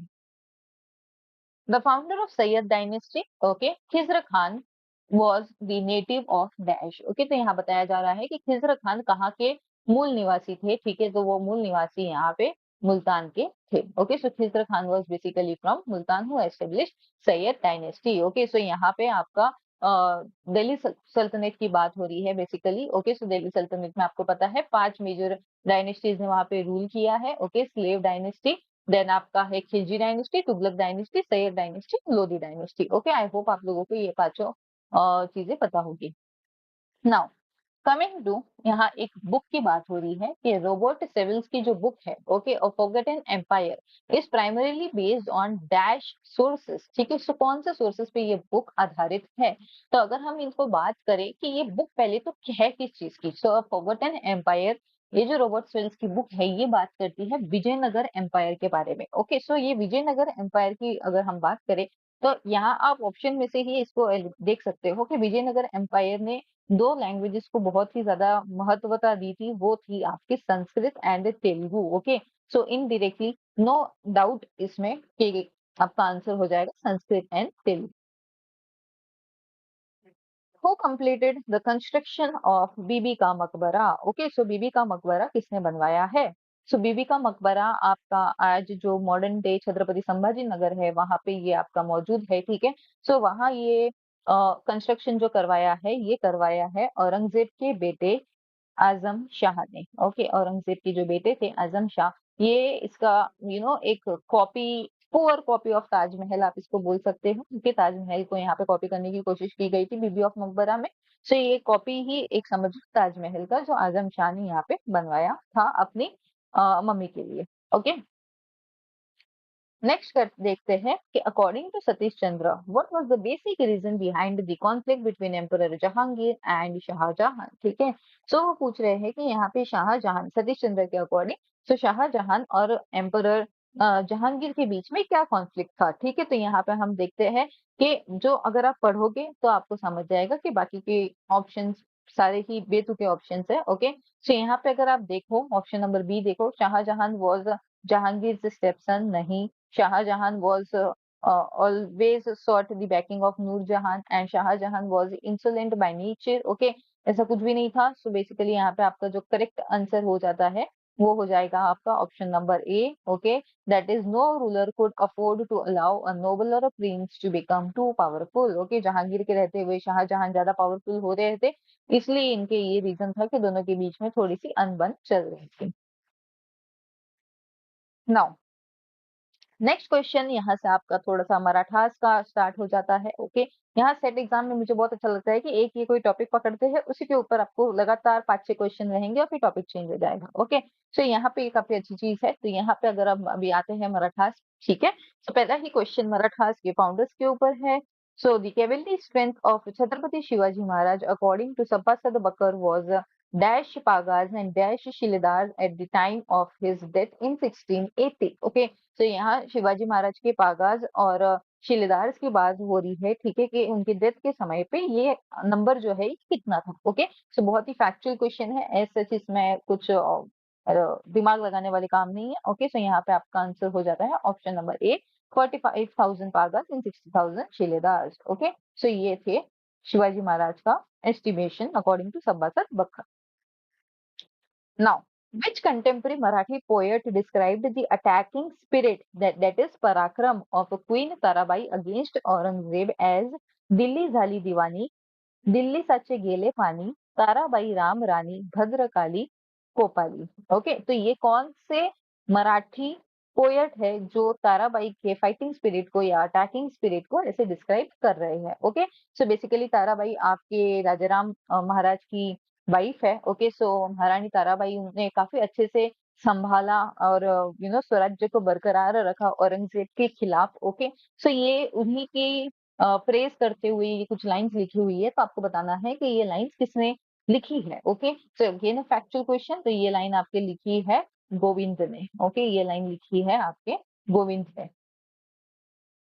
नाउ नेक्स्ट, यहाँ ये क्वेश्चन पूछ रहा है कि while escaping and returning from Agra to Rajgarh, who was not with Sambhaji Raje? Okay, so Agra में कैद हुई थी इनको और शिवाजी महाराज को। Okay, so while returning from Agra to Rajgad, तो जब ये लोग वापस आ रहे थे आगरा से राजगढ़, तो संभाजी महाराज के साथ यहाँ पे कौन नहीं था? ओके, वो आपको बताना है कि कौन नहीं था। ओके, सो यहाँ पे जो व्यक्ति इनके साथ इनको अकम्पेन नहीं कर रहे थे, वो थे रामचंद्र पंत। ओके, वो थे रामचंद्र पंत। बहुत ही फैक्चुअल क्वेश्चन है। देखो, अभी आपको कोई नहीं पूछेगा कि शिवाजी महाराज और संभाजी राजे आगरा क्यों गए थे, सबको मालूम है कि ट्रीटी ऑफ पुरंदर साइन हुई थी, उसके बाद वो वहां पे गए थे, उसके बाद उनको वहां पे धोखे से कैद कर लिया गया, फिर वो कहाँ कैसे महल से निकल के आए। ये बहुत ही बेसिक सा बच्चों वाले क्वेश्चन हो जाते हैं, है ना। तो इसी उसी इवेंट को थोड़ा सा एक लेवल तक जाके उन्होंने क्वेश्चन पूछा है आपको, और काफी अच्छा क्वेश्चन है। ओके, सो रामचंद्र पंत यहाँ पे उनके साथ नहीं थे। अगेन बहुत ही इंपॉर्टेंट, बैटल ऑफ राक्षस भुवन। ओके, राक्षस भुवन इन 1763 वाज फॉट बिटवीन, ठीक है। सो राक्षस भुवन का बैटल किसके किसके बीच में लड़ा गया, ये आपको बताना है। Okay, so again a factual question. तो यहाँ पे अगर आपको इतना भी पता हो कि इस समय आपके 1763 की बात हो रही है, ऑफ कोर्स यहाँ पे पेशवा रूल स्टार्ट हो गया है ना। सो यहाँ पे उस समय के जो पेशवा रहेंगे वही यहाँ पे आएंगे, है ना। सिर्फ देखो, अभी टीपू सुल्तान का यहाँ पे कोई ये नहीं है। संभाजी महाराज का रेन फ्रॉम 1681 टू 1689 का है, ठीक है। एंड औरंगजेब भी इस समय नहीं है, औरंगजेब डाइड इन 1707। तो ये भी आप ऑप्शन यहाँ से निकाल सकते हो, है ना। शाहू महाराज भी नहीं आएंगे, शाहू महाराज डाइड इन 1749, ठीक है, तो वो भी यहाँ पे नहीं आएगा। सो लॉजिकल जो पेशवा 1763 में थे वो माधवराव पेशवा थे। नाना साहेब की डेथ के बाद में माधवराव पेशवा बनते हैं, ठीक है। और उनके टाइम फ्रेम पे जो हम बैटल ऑफ पानीपत 1761 में जो बैटल ऑफ पानीपत होता है अब्दाली के विरुद्ध में, okay, third battle of Panipat, तो वहां पे जो मराठे हार जाते हैं, तो उसका जो जो रिकवरी होता है उस हार से, वो माधवराव पेशवा के अंडर होता है, ठीक है। सो ये बेसिकली ये जो बैटल है राक्षस भुवन का, ये 1763 में माधवराव पेशवा और निजाम के बीच में लड़ा गया। ओके, सो यहाँ पे तो आप एलिमिनेट करके भी यहाँ तक पहुंच सकते थे अगर आपको ईयर्स क्लियर हो तो, कि कहाँ ईयर है। 1763 की बात हो रही है, तो ऊपर वाले इंसान तो इस समय है भी नहीं। Okay, next, match the following की यहाँ पे बात हो रही है। एक तरफ हिस्टोरियंस दिए हुए, दूसरी तरफ उनके काम दिए हुए हैं। ओके, तो ये तो बहुत ही फैक्चुअल सा क्वेश्चन है, यहाँ पे हम ज्यादा भी क्या ही दिमाग लगाएंगे। एलिमिनेशन का कोई ऑप्शन नहीं है, अगर आपको आता है तो ही आप ये कर पाओगे, ठीक है। तो यहाँ पे आपका करेक्ट ऑप्शन ए हो जाता है, ठीक है। दैट इज ए का 4 है। ओके, ए का 4 है। Okay, that is GH Khare Murti Vigyan. Okay, B का 3 है। ओके, बी का 3 सदाशिव आठवले इतिहासाचे तत्वज्ञान। ओके, एंड सी का सेकंड है V.K. रजवाड़े का आपका मराठ्यांच्या इतिहासाची साधने। ओके, एंड डी का आपके 1 है सेतु माधवराव पागड़ी मराठे व औरंगजेब। ओके, तो ये आपका यहाँ पे सिंपल, आपको कुछ नहीं करना है। प्रीवियस ईयर क्वेश्चन देखते टाइम आपको एक लिस्ट बनानी है। ओके, बुक्स एंड ऑथर्स की, बहुत ही इंपॉर्टेंट है। खैर सेट के एग्जाम में इतना बुक्स एंड ऑथर्स पे क्वेश्चंस नहीं है, बट नेट में आपको ये काफी देखने के लिए मिल जाते हैं। ऐसे ऐसे कम से कम आपको 2-3 मैच द फॉलोइंग देखने के लिए मिल जाएंगे बुक्स एंड ऑथर्स पे। Okay, so books and authors का आपको सिंपल एक लिस्ट बनाना है। जितनी बार आप देखो प्रीवियस ईयर क्वेश्चन, सिंपल उसमें से आप लिस्ट बनाते जाओ और आपका वो लिस्ट ऑटोमेटिकली रेडी हो जाएगा। नाउ नेक्स्ट, इब्न बतूता की बात हो रही है। Which description of Ibn Battuta about mango is not true? Okay, so true क्या नहीं है, इसमें से क्या सही नहीं है, ठीक है। अब मैं तो बोलूं छोड़ो इब्न बतूता को, आप खुद भी पढ़ोगे तो भी इसमें से दिमाग लगा लोगे, ठीक है।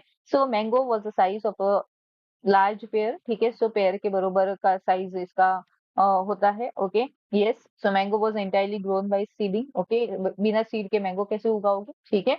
So people at mango by cutting it with knife और सिंपली सक इट, ठीक है। सो मैंगो को आप चाकू से काट के भी खा सकते हो या डायरेक्टली भी सक करके भी खा सकते हो। सो सबसे इलॉजिकल ऑप्शन इसमें है mango was entirely grown by grafting. Okay, so ये नॉट करेक्ट है, तो आपका वही आंसर यहाँ पे ट्रू हो जाएगा।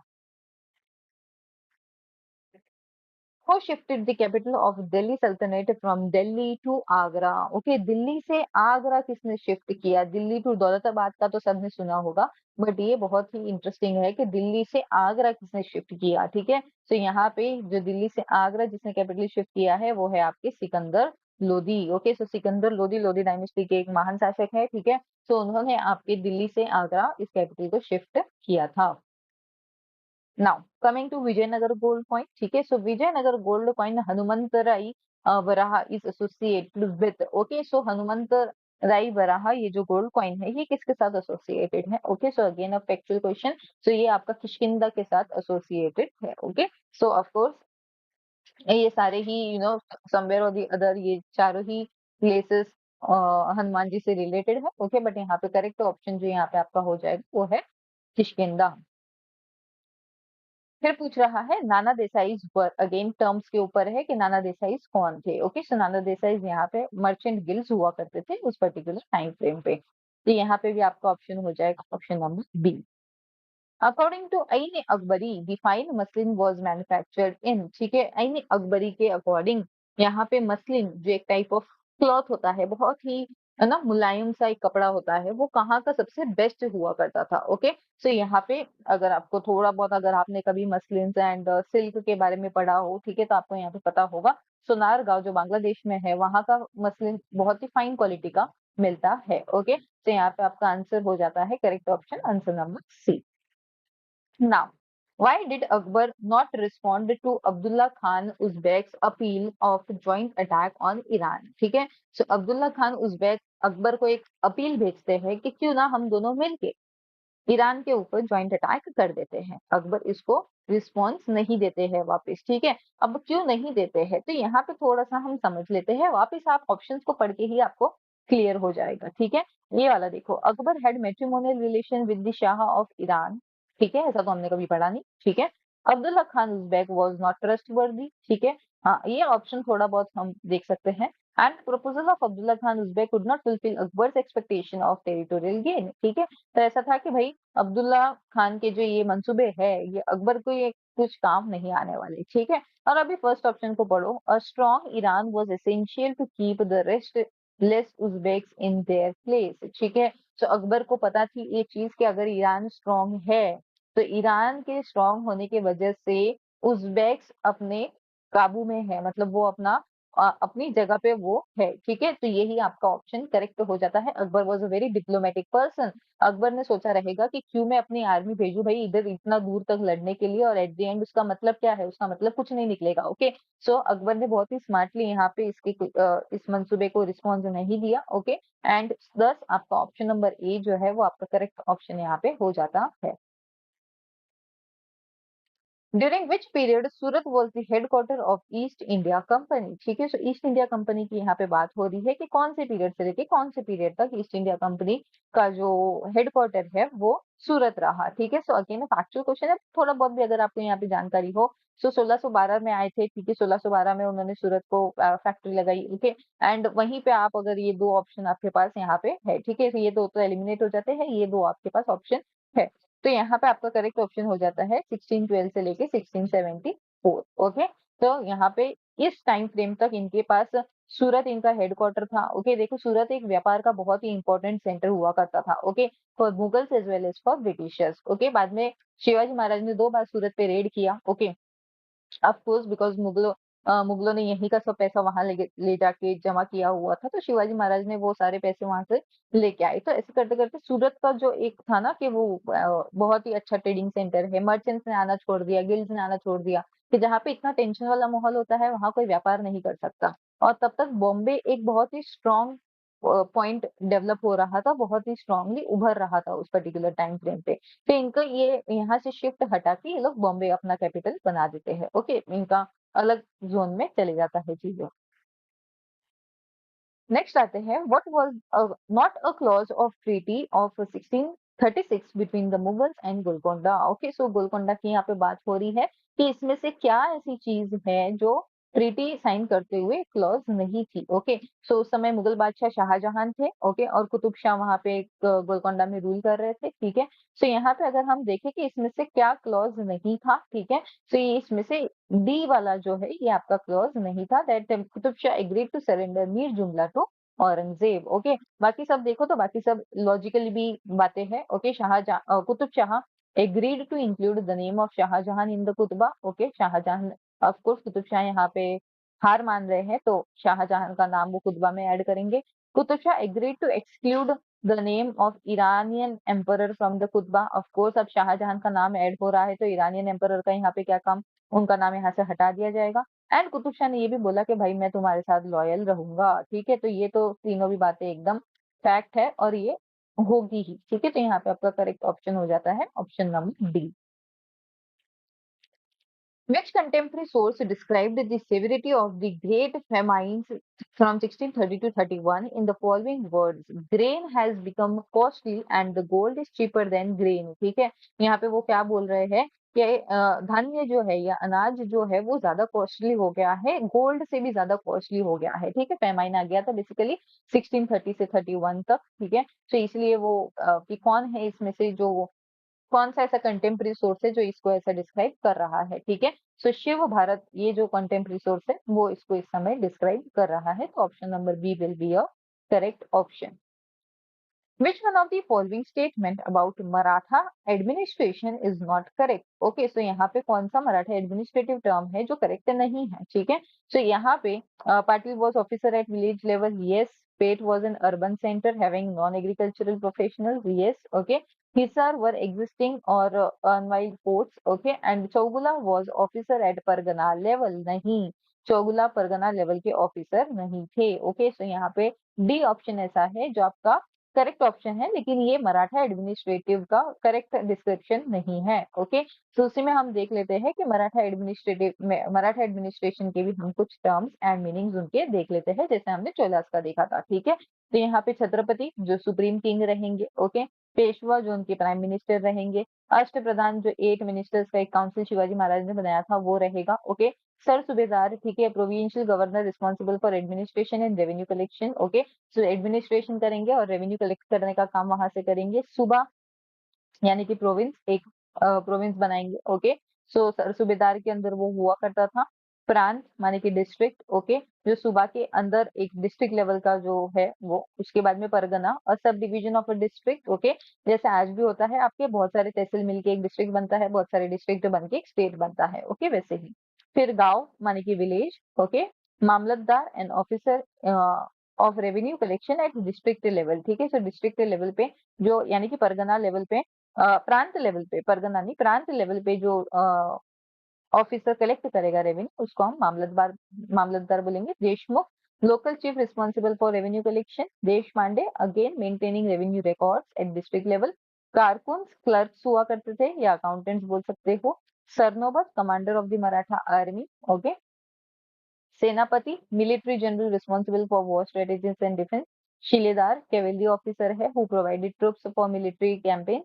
जमादार, ठीक है, low ranking military officers. Okay, chauth 1/4 of the revenue collected from non-Maratha territories in return for protection. Okay, sardeshmukhi basically chauth and sardeshmukhi ये दोनों मराठा टैक्स कलेक्शन के मेथड्स हुआ करते थे। ठीक है, additional 10% of tax collected over and above the chauth is tribute to the Chhatrapati. Okay, Kamavisdar, an official responsible for revenue collection and local administration in a Pargana. Patil, village headman. Okay. Chaugula, a deputy to the Patil, assisting in the law enforcement, dispute and resolution and agriculture. Okay. और यही हमें option में क्या पूछा था कि Pargana level के officer थे, नहीं परगना लेवल के ऑफिसर नहीं है, ये तो पाटिल के भी नीचे काम कर रहे हैं। Okay, then Kulkarni. Okay, so ये विलेज अकाउंटेंट हुआ करते थे। That is which one of the following mathas, जिसको मोनेस्ट्रीज भी बोला जाता है, was not founded by Shankaracharya. Okay, so कौन से ऐसे मठा है इसमें से चार में से, ओके, जो शंकराचार्य जी ने फॉर्म नहीं किया है, उन्होंने फाउंड नहीं किया है। ओके, सो इसका करेक्ट आंसर है आपका option number C, Kedarnath. Okay, so Kedarnath का जो मठ है वो शंकराचार्य जी ने फाउंड नहीं किया है। ठीक है, तो थोड़ा सा देख लेते हैं कि कौन से 4 मठ ऐसे हैं जो आदि शंकराचार्य जी ने फाउंड किए हैं, ठीक है? So Jyotirmath, okay, located in Jyotimath, that is gateway to Badrinath, Uttarakhand में है ये, okay. Then Sringeri Sharada Peetham, located in Chikmagalur, Karnataka, okay. Then है आपका Dwarka Sharada Peetham, okay, located in Dwarka, Gujarat. And last है आपका Govardhan matha, okay, located in Puri, Odisha, ठीक है। तो ये कुछ 4 मठ है जो शंकराचार्य जी ने फाउंड किया है। Next, dash built a madrasa near Hauz Shamsi and another at Siri, ठीक है। सो हाउस हमसी और सीरी के यहाँ पे मदरसे किसने बनाए हैं, ओके। तो यहाँ पे आपका करेक्ट आंसर हो जाएगा फिरोज तुगलक, फिरोज शाह तुगलक जिसको हम बोलते हैं, okay. So that will be your correct answer. Firoz Shah Tughlaq ने बहुत सारी ऐसी कंस्ट्रक्शन का काम बहुत हुआ है फिरोज शाह तुगलक के टाइम फ्रेम पे, okay. Now next, which of the following Sufi scholars translated सुख सप्तति एंड रति रहस्य फ्रॉम संस्कृत टू पर्शियन, ठीक है। सो ऐसी दो बुक्स है जो संस्कृत टू पर्शियन किसने ट्रांसलेट की है, ओके। सो बहुत ही फैक्चुअल सा क्वेश्चन है यहाँ पे, ओके। तो यहाँ पे जो करेक्ट आंसर है वो है आपका D, Khwaja Ziauddin Naqshbandi, okay, Khwaja Ziauddin Naqshbandi. Sikh Guru dash completed the compilation of आदि ग्रंथ साहिब, ठीक है। आदि ग्रंथ साहिब का कंपाइलेशन किसने किया है, ठीक है। सो सिख गुरु, सिखों की जो होली बुक है, ओके, जो धार्मिक ग्रंथ है आदि ग्रंथ साहिब, उसका कंपाइलेशन किसने किया है? तो उसका कंपाइलेशन हुआ है गुरु अर्जन के द्वारा, ओके। सो गुरु अर्जन जी ने इसको कंपाइल किया था, ठीक है। इसी के साथ एक बार देख लेते हैं सिख गुरु एंड देयर कॉन्ट्रीब्यूशंस, ठीक है। सो पहले सिख गुरु है आपके गुरु नानक देव जी, ओके। इनका टेन्योर 1469 टू 1539 है। He is founder of Sikhism, okay, emphasized एक ओंकार, that is one God, okay. He rejected caste system, इन्होंने reject किया community kitchen, langar, okay, and traveled extensively to spread his teachings, ठीक है। So ये सब इनके इन्होंने किया है, इनके टाइम फ्रेम पे ये सारी चीजें स्टार्ट हुई है। फिर इनके शिष्य गुरु अंगद देव जी, ठीक है। So he introduced Gurmukhi script, ठीक है। ये बहुत ही इंपॉर्टेंट है कि किसका क्या कंट्रीब्यूशन रहा है, ठीक है। Promoted education, strengthened langar system, okay, and emphasised physical fitness, ठीक है। ये फिजिकल फिटनेस होने भी बहुत ज्यादा जरूरी है। फिर आते हैं गुरु अमरदास जी, ओके। तो यहाँ पे ही establish Manji and Piri system for administration, introduced Anand Karaj, that is Sikh marriage, okay, and fought against sati and caste discrimination, ठीक है। Guru Ramdas ji, so he founded Amritsar city, started the construction of Harmandir Sahib, that is हम जिसको गोल्डन टेम्पल के नाम से जो फेमस है, okay, and introduce the Sikh wedding him, okay, जिसको हम लावन बोलते हैं। गुरु अर्जन देव जी, जिसके ऊपर अभी क्वेश्चन था, सो ही कंपाइल्ड द आदि ग्रंथ, जिसको लेटर गुरु ग्रंथ साहिब बोला जाता है। Completed the construction of golden temple with 4 open doors, okay, introduced Dasvandh, that is donation system, and first Sikh martyr, okay, he was executed by Jahangir. So Jahangir के द्वारा इनकी इनको इनकी हत्या की गई थी, ठीक है। सो ये शहीद हुए थे। तो ये पहले सिख गुरु है जो शहीद हुए थे, okay. Guru Hargobind ji, okay, so he introduced again Miri Piri concept, okay, spiritual and temporal authority, established Akal Takht, armed Sikh for self defence, ठीक है। सो इन्होंने अकाल तख्त की स्थापना की, एंड आर्म्ड मतलब इन्होंने एक ये कि भाई हमें रेजिस्टेंस करना चाहिए, okay. Guru Har Rai ji promoted herbal medicine, continued military traditions, sheltered Dara Shikoh who was Mughal prince, ठीक है। सब दारा शिकोह कौन है? सो दारा शिकोह शाहजहां के सबसे बड़े बेटे हैं, ठीक है, औरंगजेब के भाई है। तो इनको इन्होंने यहाँ पे पनाह दी थी, शेल्टर यहाँ पे इन्होंने दी थी। Guru Harkishan ji, okay, so he helped people during smallpox epidemics in Delhi, ठीक है। स्मॉल पॉक्स आपको पता ही होगा, छोटे छोटे जो दाने निकल जाते हैं बच्चों को, उसको स्मॉल पॉक्स बोलते हैं। Youngest guru at age 5, okay, and he sacrificed his life for humanity, ठीक है। सो ये आपकी यंगेस्ट गुरु भी है, 5 साल के थे तब इनको गुरु बनाया गया था। Guru Tegh Bahadur ji, okay, so he opposed forced conversion by Aurangzeb, ठीक है। सो औरंगजेब ने यहाँ पे इनको कन्वर्ट करने की कोशिश की, okay.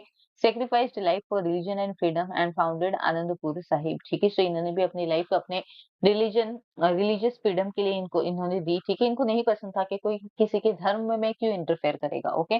So that was the case. And then आपके लास्ट एंड 10th गुरु है Guru Gobind Singh ji, okay. So he created Khalsa in 1699, that is a proper armed resistance under Sikhism, okay. He introduced 5 Ks, okay, that is kanghi, kachha, kirpan, है ना, वो swords वगैरह जो भी ये 5 cage इन्होंने इंट्रोड्यूस किए यहाँ पे। रोट दसम ग्रंथ, okay, fought against Mughal operation and declared Guru Granth Sahib as eternal Guru of Sikh. ठीक है, इन्होंने बोला कि मेरे बाद कोई गुरु नहीं बनेगा, अब सिर्फ गुरु ग्रंथ साहिब जो इनकी बुक है, धार्मिक किताब है, ठीक है, उसी को गुरु माना जाएगा और उसी की जो उसमें दी हुई है चीजें वो फॉलो की जाएगी। तो ये थे आपके 10 Sikh gurus. Next, coming to a new class of nobility called Shamsi nobles was created by dash। ठीक है, थोड़ा सा ट्रिकी किया है इन्होंने, बाकी कोई इतना डिफिकल्ट नहीं है। ठीक है, आपने शमशुद्दीन इल्तुतमिश के बारे में सुना होगा। ठीक है, सो ऑफ कोर्स इल्तुतमिश ही इसका आंसर हो जाएगा। ओके, सो इल्तुतमिश ने शमशी नोबल्स, जिसको हम तुर्क चहलगानी, ठीक है, या चालीसा दल भी जिसको बोला जाता है, कॉप ऑफ 40 या ग्रुप ऑफ 40 भी जिसको बोला जाता है, सारी एक ही चीज है। ठीक है, उसी का दूसरा नाम शमसी नोबल्स भी है। तो ये इल्तुतमिश ने एस्टेब्लिश की थी। In medieval India, women were not usually involved in which of the following professions। ठीक है, सो मेडिवल इंडिया, मध्यकालीन युग के समय पे वुमेन्स इसमें से कौन से प्रोफेशन में इन्वॉल्व नहीं थी। ठीक है, सो हॉकिंग मिल्क एंड घी, माने कि मिल्क एंड घी को बेचना, ओके, बिल्डिंग कंस्ट्रक्शन, बांधकाम का काम करना, कॉर्न मिलिंग करना, ओके, और स्क्राइब। सो यहाँ पे एकदम ऑब्वियस सा आंसर हो गया कि पढ़ाई लिखाई का एक हमने देखा है कि वुमेन्स की डाउनफॉल की जब बात होती है तो वो पढ़ाई लिखाई के रिलेटेड ही होती है। तो यहाँ पे आपका scribe will be your correct answer, कि यहाँ पे womens were not involve in scribe वाला काम, माने कि लिखने वाला जो काम है उसमें womens were not involve. In medieval India, dash industry employed the largest number of people after agriculture। ठीक है, so एग्रीकल्चर के बाद, भारत एक कृषि प्रधान देश है, ठीक है, so कृषि के बाद कौन सी ऐसी इंडस्ट्री है जहाँ पे लार्जेस्ट नंबर ऑफ लोग काम कर रहे थे, सबसे ज्यादा लोग काम कर रहे थे। ठीक है, so that would be your textile industry. Bharat हमेशा से अपने कपड़े की इंडस्ट्री के लिए जाना जाता है। ठीक है, सो इसी के लिए टेक्सटाइल आपकी यहाँ पे करेक्ट आंसर आपका हो जाएगा। Next, coming to which were the most popular themes in Rajput Ragamala paintings. ठीक है, सो रागमाला पेंटिंग्स जैसे कि म्यूजिकल नोट्स या म्यूजिकल मूड्स उस पेंटिंग्स में दर्शाया जाता है अलग अलग ह्यूमन फिगर्स के थ्रू। ठीक है, तो उसको हम रागमाला पेंटिंग बोलते हैं। ठीक है, राग माने कि सुर, ओके, सो वैसे ही इसमें से ये पूछ रहा है कि कौन से थीम इसमें दर्शाया जाता है। ठीक है, सो यहाँ पे जिसको लाइक थोड़ा बहुत भी नहीं पता होगा वो गलत ऑप्शन पे पहुंच जाएगा। यहाँ पे थोड़ा सा आपको यहाँ पे जानकारी होनी चाहिए। ठीक है, सो उसका करेक्ट आंसर हो जाएगा एपिसोड फ्रॉम कृष्णाज लाइफ। जो भगवान कृष्ण की लाइफ से यहाँ पे अलग अलग एपिसोड्स यहाँ पे दर्शाए जाते हैं। ठीक है, तो यहाँ पे आपका करेक्ट आंसर हो जाएगा option number A. Madad maash were given to dash. ठीक है, सो मदद मार्श ये किसको दिया जाता था। ठीक है, सो मदर ए मार्श ये जो है ये दिया जाता था सूफीज एंड लर्नड पर्सन को। ठीक है, मतलब इनको कुछ अमाउंट इनको दी जाती थी for their purpose. Okay, so Sufis and learned person को ये मदद ए मार्श दिया जाता था। कीर्ति मुख occurs on the dash of Maratha temples. ठीक है, सो कीर्ति मुख ये मराठा टेम्पल्स के किस पार्ट में आपको ये देखने के लिए मिलते हैं। ठीक है, सो यहाँ पे थोड़ा सा यू नो गड़बड़ है कि चारों भी आंसर करेक्ट है। ठीक है, सो इसके आपके चारों भी आंसर यहाँ पे करेक्ट हो जाएंगे। जो सेट की जो ऑफिशियल आंसर की है उसमें भी ये चारों भी ऑप्शंस को करेक्ट माना गया है। ठीक है, सो ए बी सी और डी चारों भी ऑप्शन इसमें करेक्ट है। देखो ऐसे में क्या करना है, भले ही आपको कंफ्यूजन हो, नेगेटिव मार्किंग तो है नहीं, यहाँ पे आपको सारे आंसर टिक करके आने हैं। सो अगर आप ऐसे में अगर आप इसमें से चार में से कोई भी एक आंसर को टिक करते हो और अगर ऑफिशियल आंसर की में चारों भी आंसर को माना गया है तो वो पॉइंट आपका वहां पे कंसीडर हो गए, मार्क्स आपका वहां पे कंसीडर होगा। बट अगर आपने इसको स्किप कर दिया है, आपने अटेम्प्ट ही नहीं किया है, तो आपका यहाँ पे मार्क्स कंसीडर नहीं किया जाएगा। ठीक है, सो आपको पेपर पूरा अटेम्प्ट करना है, इस चीज का ध्यान रखना है। सो डोर फ्रेम्स पे भी होता है कीर्तिमुख, पिलर्स, आउटर वॉल्स, शिखर, सबके ऊपर कीर्तिमुख आपको देखने के लिए मिल जाते हैं।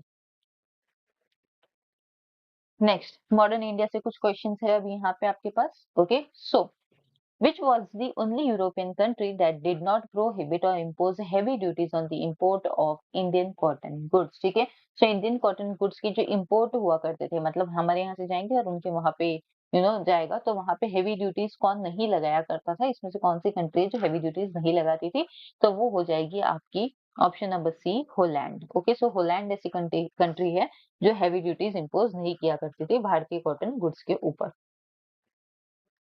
Before 1857, the highest post in the civil administration of the East India Company that an Indian could afford, okay, that an Indian could occupy was dash. ठीक है, तो यहाँ पे कौन सी ऐसी पोस्ट है जो ईस्ट इंडिया कंपनी के एडमिनिस्ट्रेशन के आने से पहले एक इंडियन को दी जाती थी? ठीक है, सो वो है आपका पोजीशन ए, सदर सदर अमीन। ठीक है, सो सदर अमीन की जो पोजीशन है वो यहाँ पे सबसे हाईएस्ट रिकॉग्नाइज्ड ऑफिस पोजीशन हुआ करती थी।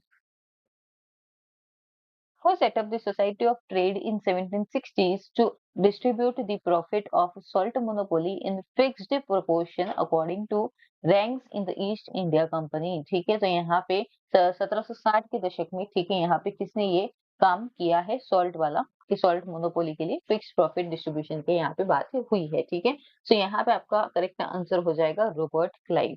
ठीक है, सो रॉबर्ट क्लाइव ऐसे व्यक्ति थे जिन्होंने ये सोसाइटी ऑफ ट्रेड सेटअप किया है। So option number A will be a correct option. The following governors submitted a detailed report on the territories conquered from the Peshwas in October 1819। ठीक है, so third Maratha war जो होता है उसमें mount Stuart Elphinstone का important role रहा है। सो of course अब जब पूरा हो गया कि पेशवास के पास से कौन सी टेरिटरीज उन्होंने कॉन्कर की है, तो उसका रिपोर्ट भी कौन सबमिट करेगा? Of course mount Stuart Elphinstone वहां पे वो रिपोर्ट सबमिट करेंगे। तो इसका आपका करेक्ट आंसर हो जाता है mount Stuart Elphinstone. The Gorkha War from 1814 to 1816 and Maratha War 1818 were fought in the tenure of the Governor General named Dash।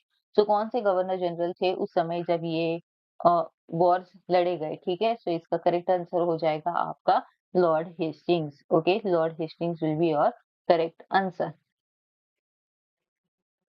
अब एक बार देख लेते हैं कि क्या-क्या यहाँ पे किस-किस गवर्नर जनरल के टाइम फ्रेम पे भारत में क्या-क्या हुआ है, कौन से इंपॉर्टेंट मेजर बैटल्स, वॉर्स या कॉन्फ्लिक्ट लड़े गए हैं। ठीक है, सो वॉरेन हेस्टिंग्स आपके फर्स्ट गवर्नर जनरल थे।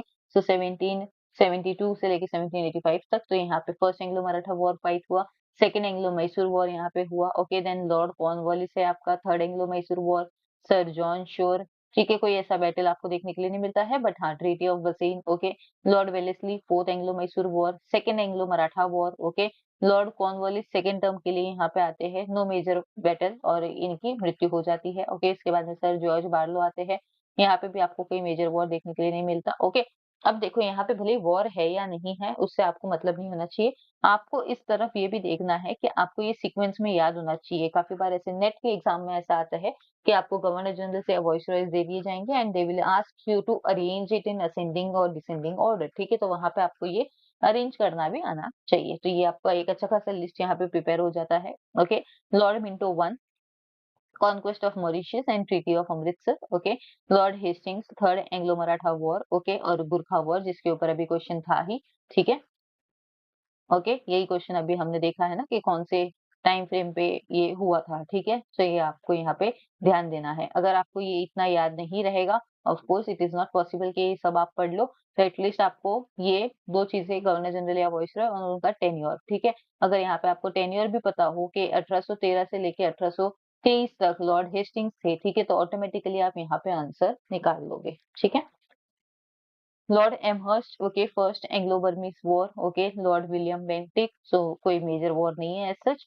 Lord Auckland, first Anglo Afghan war. Okay, Lord Ellenborough, so यहाँ पे end of first Anglo Afghan war and Gwalior campaign. Lord Hardinge one, Anglo Sikh war. Okay, first Anglo Sikh war. Lord Dalhousie, second Anglo Sikh war. Okay, Lord Canning, revolt of 1857, बहुत ही important है। Then Lord Elgin, okay, no major war as such. Then sir John Lawrence, okay, Bhutan war यहाँ पे आपको देखने के लिए मिलता है।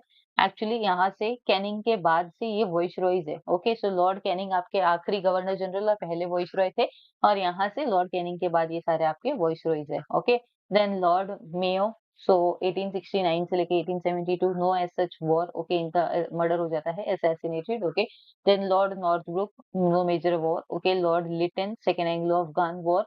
Lord Ripon, okay, then Lord Dufferin, third Anglo-Burmese War, okay, Lord Lansdowne, okay, so no major war, but he was trying to handle tribal revolts, okay, Lord Elling second, कोई major war नहीं है, Lord Curzon, North West Frontier Wars and Partition of Bengal, 1905, okay, very important. 1905 का Bengal partition. Lord Minto second, okay, ऐसे आपको यहाँ कोई war नहीं है।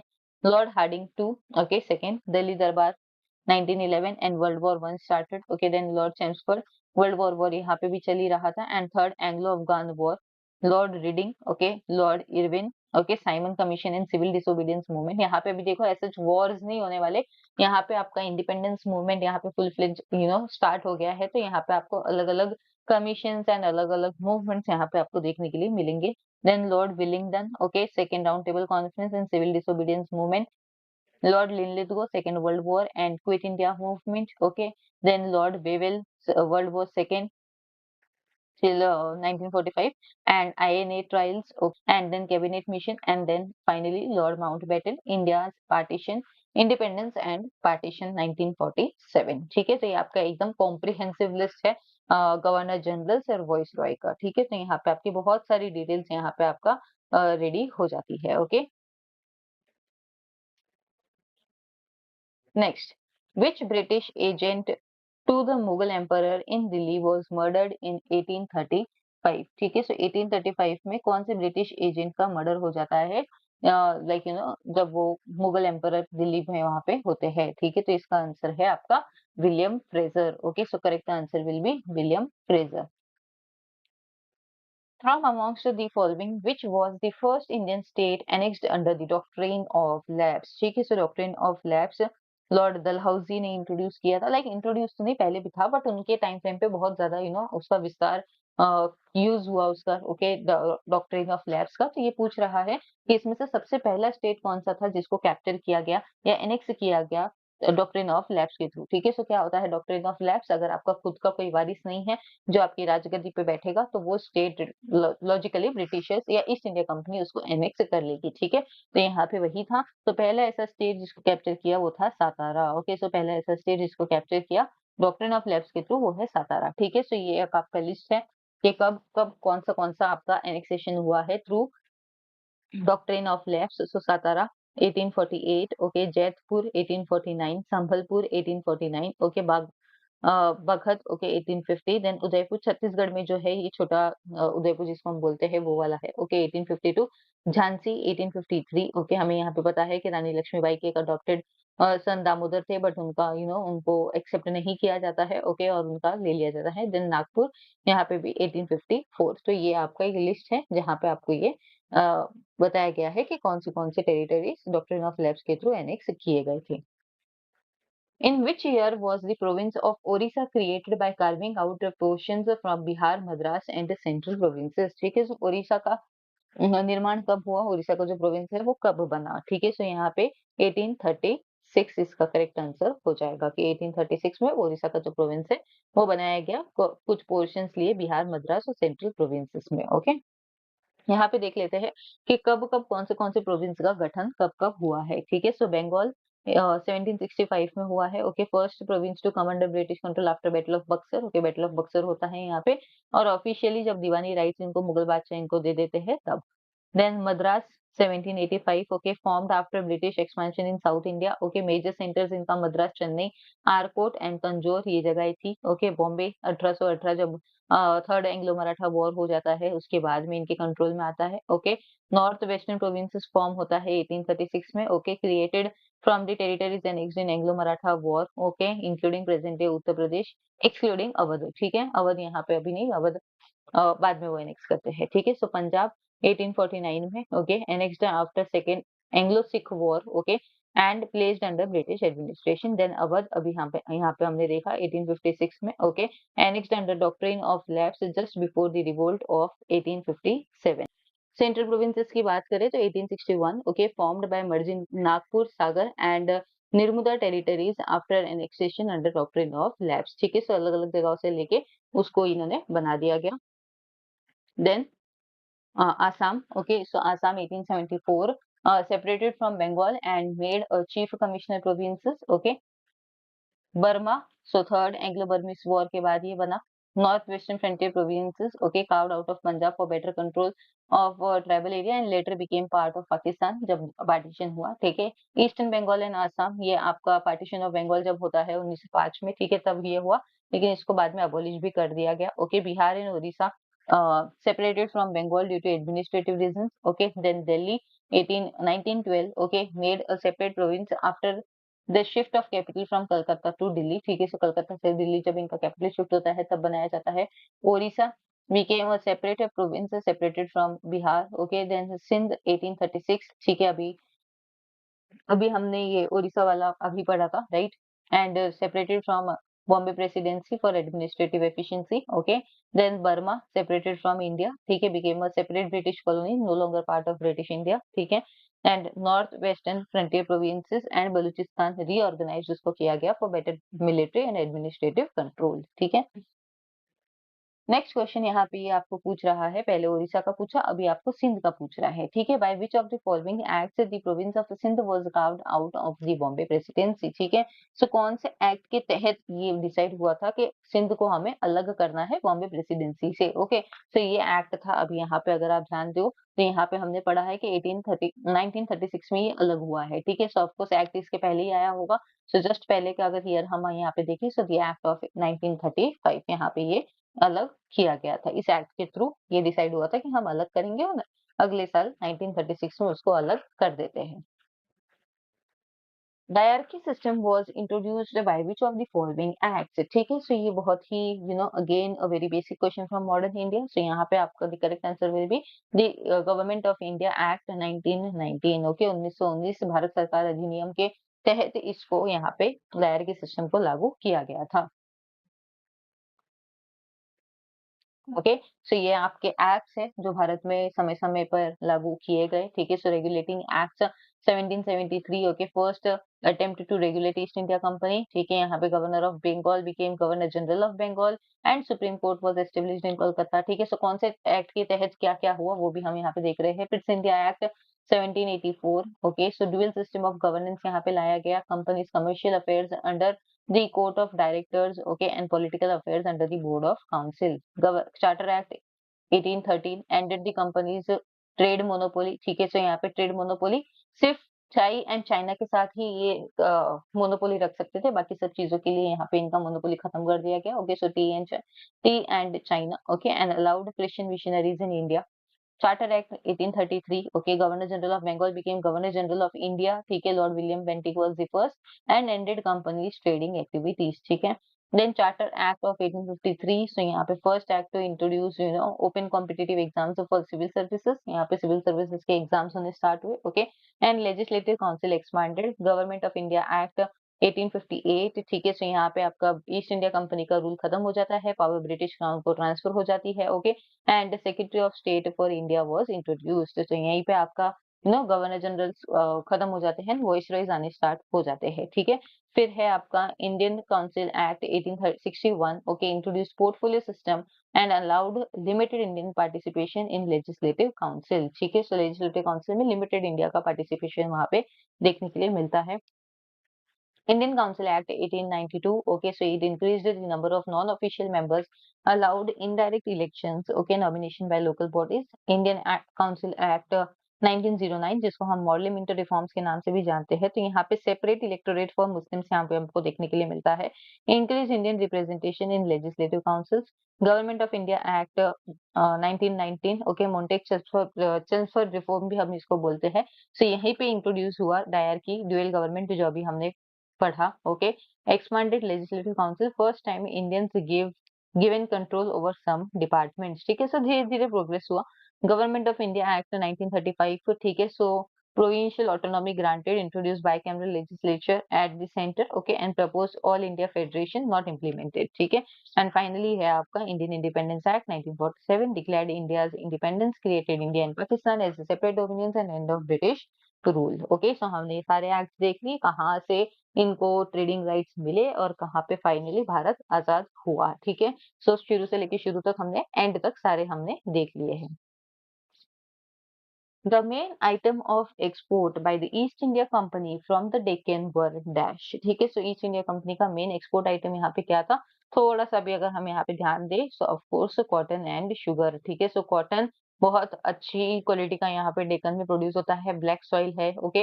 एंड शुगर भी यहाँ पे, शुगर केन भी बहुत अच्छे से प्रोड्यूस होते हैं, तो शुगर भी अच्छा प्रोड्यूस यहाँ पे होता है। तो यही आपके एक्सपोर्ट के आइटम्स थे for east India company. The Bada Imad Bada of Lucknow was constructed as a part of the relief measures taken during dash. Okay, so कौन से टाइम फ्रेम पे ले, किसके लिए ये एज रिलीफ मेजर यहाँ पे बनाया गया, तो ये आपका बनाया गया फेमाइन ऑफ 1784। ठीक है, सो द फेमाइन ऑफ 1784 के लिए इसको यहाँ पे बनाया गया था लखनऊ में। In 1882, Lord Ripon continued the policy of financial decentralization inaugurated under Lord Mayo. The following financial heads was not part of it. ठीक है, so लॉर्ड रिपन ने यहाँ पे 1882 में इन्होंने फाइनेंशियल डिसेंट्रलाइजेशन की पॉलिसी को यहाँ पे कंटिन्यू करते हुए जो लॉर्ड मेयो के अंडर बनाया था, वो बोल रहे हैं कि इसमें से कौन सा पार्ट उसका नहीं था। ठीक है, तो यहाँ पे ट्रेड हेड्स यहाँ पे उनके नहीं हुआ करते थे। In 1870s, the London Times reported that Dash organized a public meeting in Bombay to protest against the rise in income tax। ठीक है, सो इनकम टैक्स अब यहाँ पे कौन सा ऐसा है जो 1870 में इन्होंने एक पब्लिक मीटिंग बुलाई, ठीक है, बॉम्बे में, किसके खिलाफ, तो राइजिंग इनकम टैक्स के खिलाफ। ठीक है, तो यहाँ पे आपका करेक्ट आंसर बॉम्बे की बात हो रही है, so Bombay association will be your correct option. ठीक है, बॉम्बे एसोसिएशन की बात करें, सो आपका बॉम्बे का पहला पॉलिटिकल ऑर्गेनाइजेशन है ये, जो उस समय पे बनाया गया था। ठीक है, so Bombay association was the first political organization in Bombay presidency. It was founded in 1852 by Jagannath Shankar Sheth. ठीक है, जिसको हम आर्किटेक्ट ऑफ मॉडर्न बॉम्बे भी बोले जाते हैं, ये बहुत काम किया है इन्होंने। ठीक है, so the associations goal was to voice public grievances against the British. ठीक है, सो ब्रिटिश के खिलाफ आवाज उठाना ये इस एसोसिएशन का काम था। अगर इस एसोसिएशन के अदर मेंबर्स की बात करें, तो सारे ही अदर बहुत ही बड़े बड़े पर्सनालिटीज यहाँ इस एसोसिएशन से जुड़े हुए हैं। Sir Jamshed ji Jeejeebhoy, okay, first president of the association. Dada bhai Naoroji, okay, member है। देन नवरोजी फरदुन जी आना चाहिए यहाँ पे, okay, Fardun ji member of the association. Vinayak Shankar Sheth, okay, secretary of the organization. And doctor Bhau Daji Lad, secretary of the organisation. ठीक है, तो यहाँ पे ये हमें अलग अलग ऑर्गेनाइजेशन देखने के लिए मिलते हैं बहुत सारे, okay. The Bombay Tract and Book Society published a Marathi book entitled Urs व यात्रे संबंधी जरीमरी या विषयीचे संभाषणे। ओके, ये बुक कौन से इसमें पब्लिश की गई है वो आपको बताना है। अगेन बहुत ही फैक्चुअल क्वेश्चन, ठीक है, इतना आपको यहाँ दिमाग नहीं लगाना है। सो 1860 will be your correct option. Okay, name this social reformer who graduated from Grant Medical College in Bombay and was the first native secretary of the Students Literary and Scientific Society। ठीक है, सो आपको इस यहाँ पे एक ऐसे social व्यक्ति को बताना है, सोशल रिफॉर्मर को बताना है, जो ग्रैंड मेडिकल कॉलेज से उन्होंने अपना ग्रेजुएशन कंप्लीट किया था और वो फर्स्ट नेटिव सेक्रेटरी थे students literary and scientific society के। ओके, सो यहाँ पे आपका करेक्ट आंसर हो जाएगा भाऊ दाजी लाड। ओके, सो भाऊ दाजी लाड will be your correct answer for this particular question. Next है, which of the following did criticize the University Act of 1904, commenting that the Indian university have become some of the world's most governmental institutions? Okay, so ये कौन से commission है जिन्होंने university act 1904 को criticise किया था। Okay, so यहाँ पे अगर हम बात करें तो यहाँ पे आपका करेक्ट आंसर हो जाएगा option number C, Sadler commission. Okay, so यहाँ पे Sadler commission would be the right answer. ठीक है, एक बात यहाँ पे नोट करने वाली है कि ये जो आपके क्वेश्चंस है फ्रॉम 76 टू 100, ये काफी फैक्चुअल बेस्ड क्वेश्चन है। ओके, यहाँ पे आप ज्यादा दिमाग नहीं लगा सकते, आपको अगर पता है तो आप निकाल लोगे। Next, Deccan Rayth Association at Nipani was established by Dash। ठीक है, सो डेक्कन रैयत एसोसिएशन किसने बनाया था? सो डेक्कन रैयत एसोसिएशन बनाया गया था शाहू महाराज के द्वारा। ओके, तो यहाँ पे आपका करेक्ट आंसर हो जाएगा ऑप्शन नंबर डी। विद्या खात्यातील ब्राह्मण Pantoji, okay, was composed by Dash। विद्या खात्यातील ब्राह्मण Pantoji was composed by dash। ठीक है, इनमें से किसने उसको कंपोज किया था? तो यहाँ पे आपका करेक्ट आंसर हो जाएगा Mahatma Jyotirao Phule. Okay, again a very important social reformer जिन्होंने बहुत काम किया है। Next, what are the native newspaper reports? ठीक है, सो नेटिव न्यूज़पेपर रिपोर्ट से क्या हुआ करती थी इन चारों में से? जस्ट एक एक करके पहले पढ़ लेते हैं। Weekly compendium of translated abstracts from local language press, reports of circulation of newspapers in India and Africa, catalogue of Indian language newspaper in the British Library, and classified files of seditious writings in Indian press। ठीक है, सो अगर यहाँ पे आप इसके नाम से भी देखो, सो नेटिव, नेटिव माने कि क्या? लोकल। सो जो चीज लोकल होती है तो उसको हम नेटिव कह के बुलाते हैं। तो यहाँ पे आपका करेक्ट आंसर हो जाएगा weekly compendium of the translated abstracts from local language press. Okay, so यहाँ पे आपका correct answer will be option number A. Next, which of the following is not part of non cooperation movement? ठीक है, so non cooperation movement आप सबको पता ही होगा। इसमें से आपको बताना है कि इसमें से क्या उस चीज का पार्ट नहीं था, किस चीज का बॉयकॉट उसका पार्ट नहीं था। ठीक है, so boycott of government schools, boycott of courts, boycott of foreign clothes as well as boycott of payment of taxes. ठीक है, सो एक ऑप्शन इसमें से गलत है, जो पार्ट नहीं था नॉन कोऑपरेशन मूवमेंट का। सो of course that was payment of taxes. ठीक है, सो यहाँ पे boycott of payment of taxes की बात नहीं की गई थी, बाकी सब चीजों को बॉयकॉट करने की बात यहाँ पे की गई थी। On 16th June 1914, Bal Gangadhar Tilak was released after serving a prison sentence of dash years at Mandalay Island। ठीक है, तो यहाँ पे अगर हम मंडाले की बात करें तो इनको मंडाले आइलैंड में जेल हुई थी। ठीक है, तो ये कितने साल की सजा वहां पे इन्होंने इन्होंने वहां पे काटी थी? ठीक है, तो यहाँ पे ये 6 साल बाद वापस आए थे। Okay, so correct answer will be 6 years।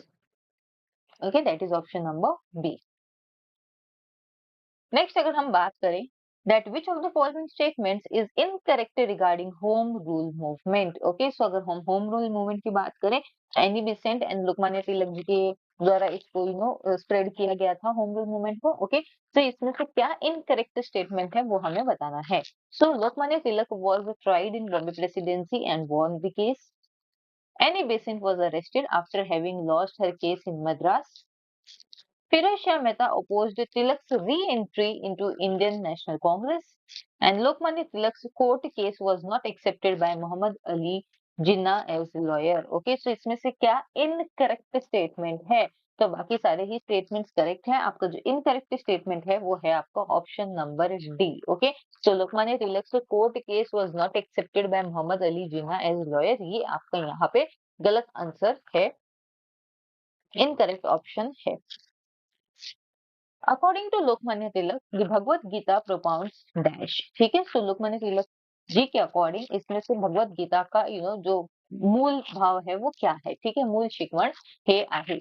सो इसमें से अगर आपको नहीं भी पता हो कि बाल गंगाधर तिलक जी ने इसके बारे में क्या कहा है, तो कृष्ण भगवान भी इसको क्या कहते हैं? कृष्ण भगवान भी इसको कर्म योग बताते हैं। ठीक है, so all the thing is कि कर्म करना है, फल की चिंता नहीं करनी है। सो ऑटोमेटिकली आपका कर्म योग will be your correct answer। Okay, karma yoga will be your correct option। Okay, just a second।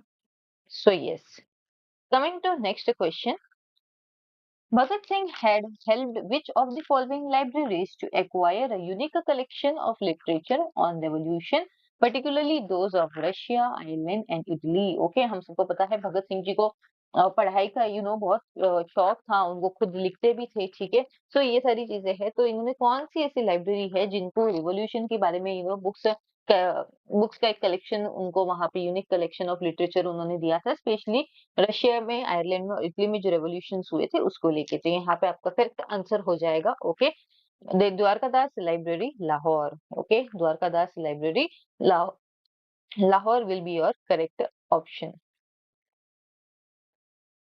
Resolution on Fundamental Rights and Duties and Economic Program was passed in the following session of Indian National Congress। So Indian National Congress में कौन से ऐसे session में इन चीजों पे बात की गई है? Fundamental rights and duties and economic programme के बारे में। तो यहाँ पे भी आपका करेक्ट आंसर हो जाएगा option number D, Karachi 1931। Okay, so Karachi will be your correct option.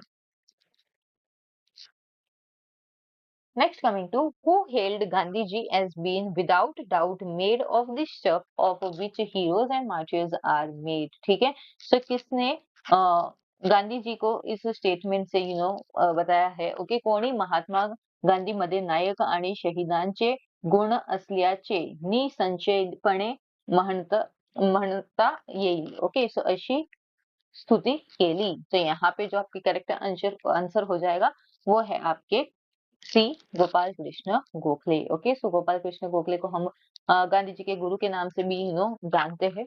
So political Guru. Okay, so यहाँ पे आपके Gopal Krishna Gokhale will be the correct answer. After the partition, refugees who were artisans, traders and laborers were accommodated in new townships such as Dash. ठीक है, तो यहाँ पे partition के बाद जो रेफ्यूजीज थे, ओके, उनको यहाँ पे कहाँ पे रखा गया? स्पेशली जो लोग आर्टिसंस, ट्रेडर्स एंड लेबरर्स थे उनको हमने कहाँ पे पनाह दी? ओके, सो यहाँ पे correct option will be Faridabad. So Faridabad में उन सबको अकोमोडेट किया गया था. Next, members of the State Reorganization Commission included a jurist S. Fazl Ali, okay, a social worker S. H. N.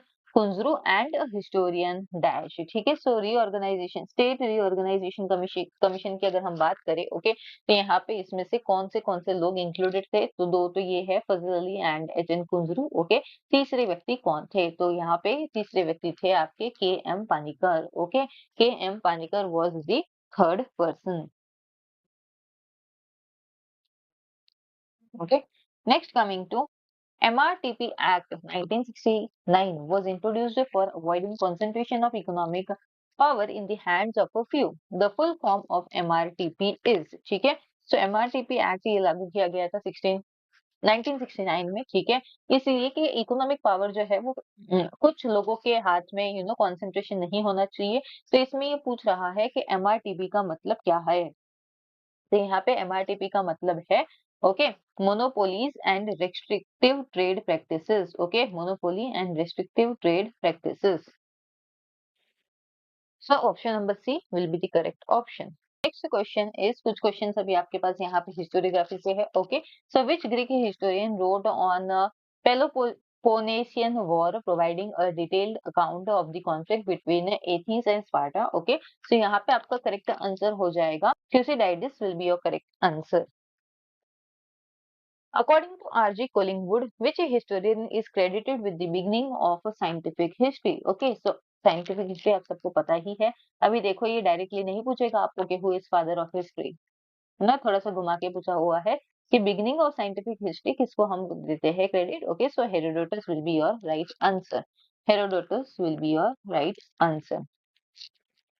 Which historian considered the gold coin of Jahangir called as zodiac coin as the fake? Okay, so Jahangir ने zodiac coins जो राशि के जो science होते हैं उसके हिसाब से उन्होंने कुछ कॉइन्स बनवाए थे, तो उसको फेक किसने घोषित किया है? उनमें से कौन से ऐसे हिस्टोरियंस है जिन्होंने उन कॉइन को फेक घोषित किया है? तो वो है जी एच खरे. ओके, सो जी एच खरे है जिन्होंने उसको फेक घोषित किया है. Which contemporary postmodernist philosopher has questioned the epistemological value of history as a science? ठीक है, तो इनमें से कौन से ऐसे मॉडर्निस्ट फिलोसोफर है, ठीक है, जिन्होंने epistemological value of history as a science उन्होंने क्वेश्चन किया है? ओके, तो यहाँ पे है आपका correct answer will be Hayden White. Okay, Hayden White will be your correct answer. Next, coming to what does the concept of butterfly effect suggest in the context of historical causation? Okay, historical causation में butterfly effect हम किसको बोलते हैं? ठीक है, तो यहाँ पे हम पहले पढ़ लेते हैं that small events can have significant and unpredictable consequences. Large events always have minimal impact. Okay, historical events follow a linear progression and external forces dominates the historical outcome. Okay, so butterfly effect हम option number ए को बोलते हैं that small events can have a significant and unpredictable consequences. है ना, history में बहुत बार ऐसा होता है कि बहुत छोटे छोटे इवेंट्स होते हैं लेकिन वही फिर छोटे छोटे इवेंट्स आगे जाके बहुत ही बड़े या अनप्रेडिक्टेबल चीजों के लिए वो कॉन्सिक्वेंसेस बनते हैं. Okay, so option number A will be your correct option. Next, which of the following statement best captures the post-modern view of historiography? Okay, so historiography का सबसे post-modern view सबसे अच्छे से इसमें से कौन सा सेंटेंस ऐसा है जो बता रहा है? Okay, so सबसे पहले है history is a subjective narrative constructed from diverse perspective without any single objective truth. Second, history is the study of long-term structures, mentalities, and collective experiences of societies over time. History is a gradual progression towards enlightenment, liberal democracy, and societal improvement. And history is a reflection of power structures and ideologies is subject to social critique and examination. ठीक है, तो यहाँ पे अभी आप देखो कि आपको सबसे बेस्ट यहाँ पे कौन बता रहा है। वैसे सारे ही स्टेटमेंट करेक्ट है, बट सबसे बेस्ट अगर हम बात करें कि historiography modern post modern view की हिस्टोरियोग्राफी जो है ये सबसे सही कौन सा है, ठीक है, सबसे बेस्ट कौन सा है, तो सबसे बेस्ट है आपका that history is subjective narrative, okay, constructed from diverse perspectives without any single या ऑब्जेक्टिव ट्रूथ, है ना, ये सबसे सही है कि एक सब्जेक्टिव नरेटिव होता है ना, किसी एक व्यक्ति के पर्सपेक्टिव से बनाया हुआ नहीं, तो बहुत सारे पर्सपेक्टिव डाइवर्स पर्सपेक्टिव में लिया जाता है, ठीक है, कि विदाउट एनी ऑब्जेक्टिव हिस्ट्री आप एक व्यक्ति को पढ़ के नहीं समझ सकते, आपको अलग अलग डाइवर्स व्यू पॉइंट लेने पड़ेंगे उसी एक व्यक्ति के, तब जाके आपको वो पूरी तरह से समझ में आएगा कि वो इंसान क्या है ना, so your correct answer will be option number A. Next, who is the author of elementary aspects of peasant insurgency? Okay, so simple books and authors पे क्वेश्चन है, सो रंजीत गुहा। ओके, रंजीत गुहा आपके बहुत ही बड़े इंपॉर्टेंट हिस्टोरियन है। ओके, तो यहाँ पे Ranajit Guha will be your correct answer. Next, which of the following is an example of a challenge as per Toynbee's theory? Okay, so Toynbee's theory के अकॉर्डिंग इसमें से क्या एक चैलेंज हुआ है होता है? ओके, तो यहाँ पे आपका है climate change. Okay, climate change is your correct answer. Which intellectual tradition is closely associated with the Whig historian's view of history? Okay, Whig historian view of history के इससे कौन सा ट्रेडिशन ऐसा है जो एसोसिएटेड है? ओके, सो यहाँ पे your correct answer will B liberalism. Okay, liberalism will be your correct answer. Next, coming to which historian is associated with the analysis school and emphasized the importance of studying long-term historical structures and mentalities. Okay, so इसमें से कौन सा ऐसे है जो analysis school से संबंधित है?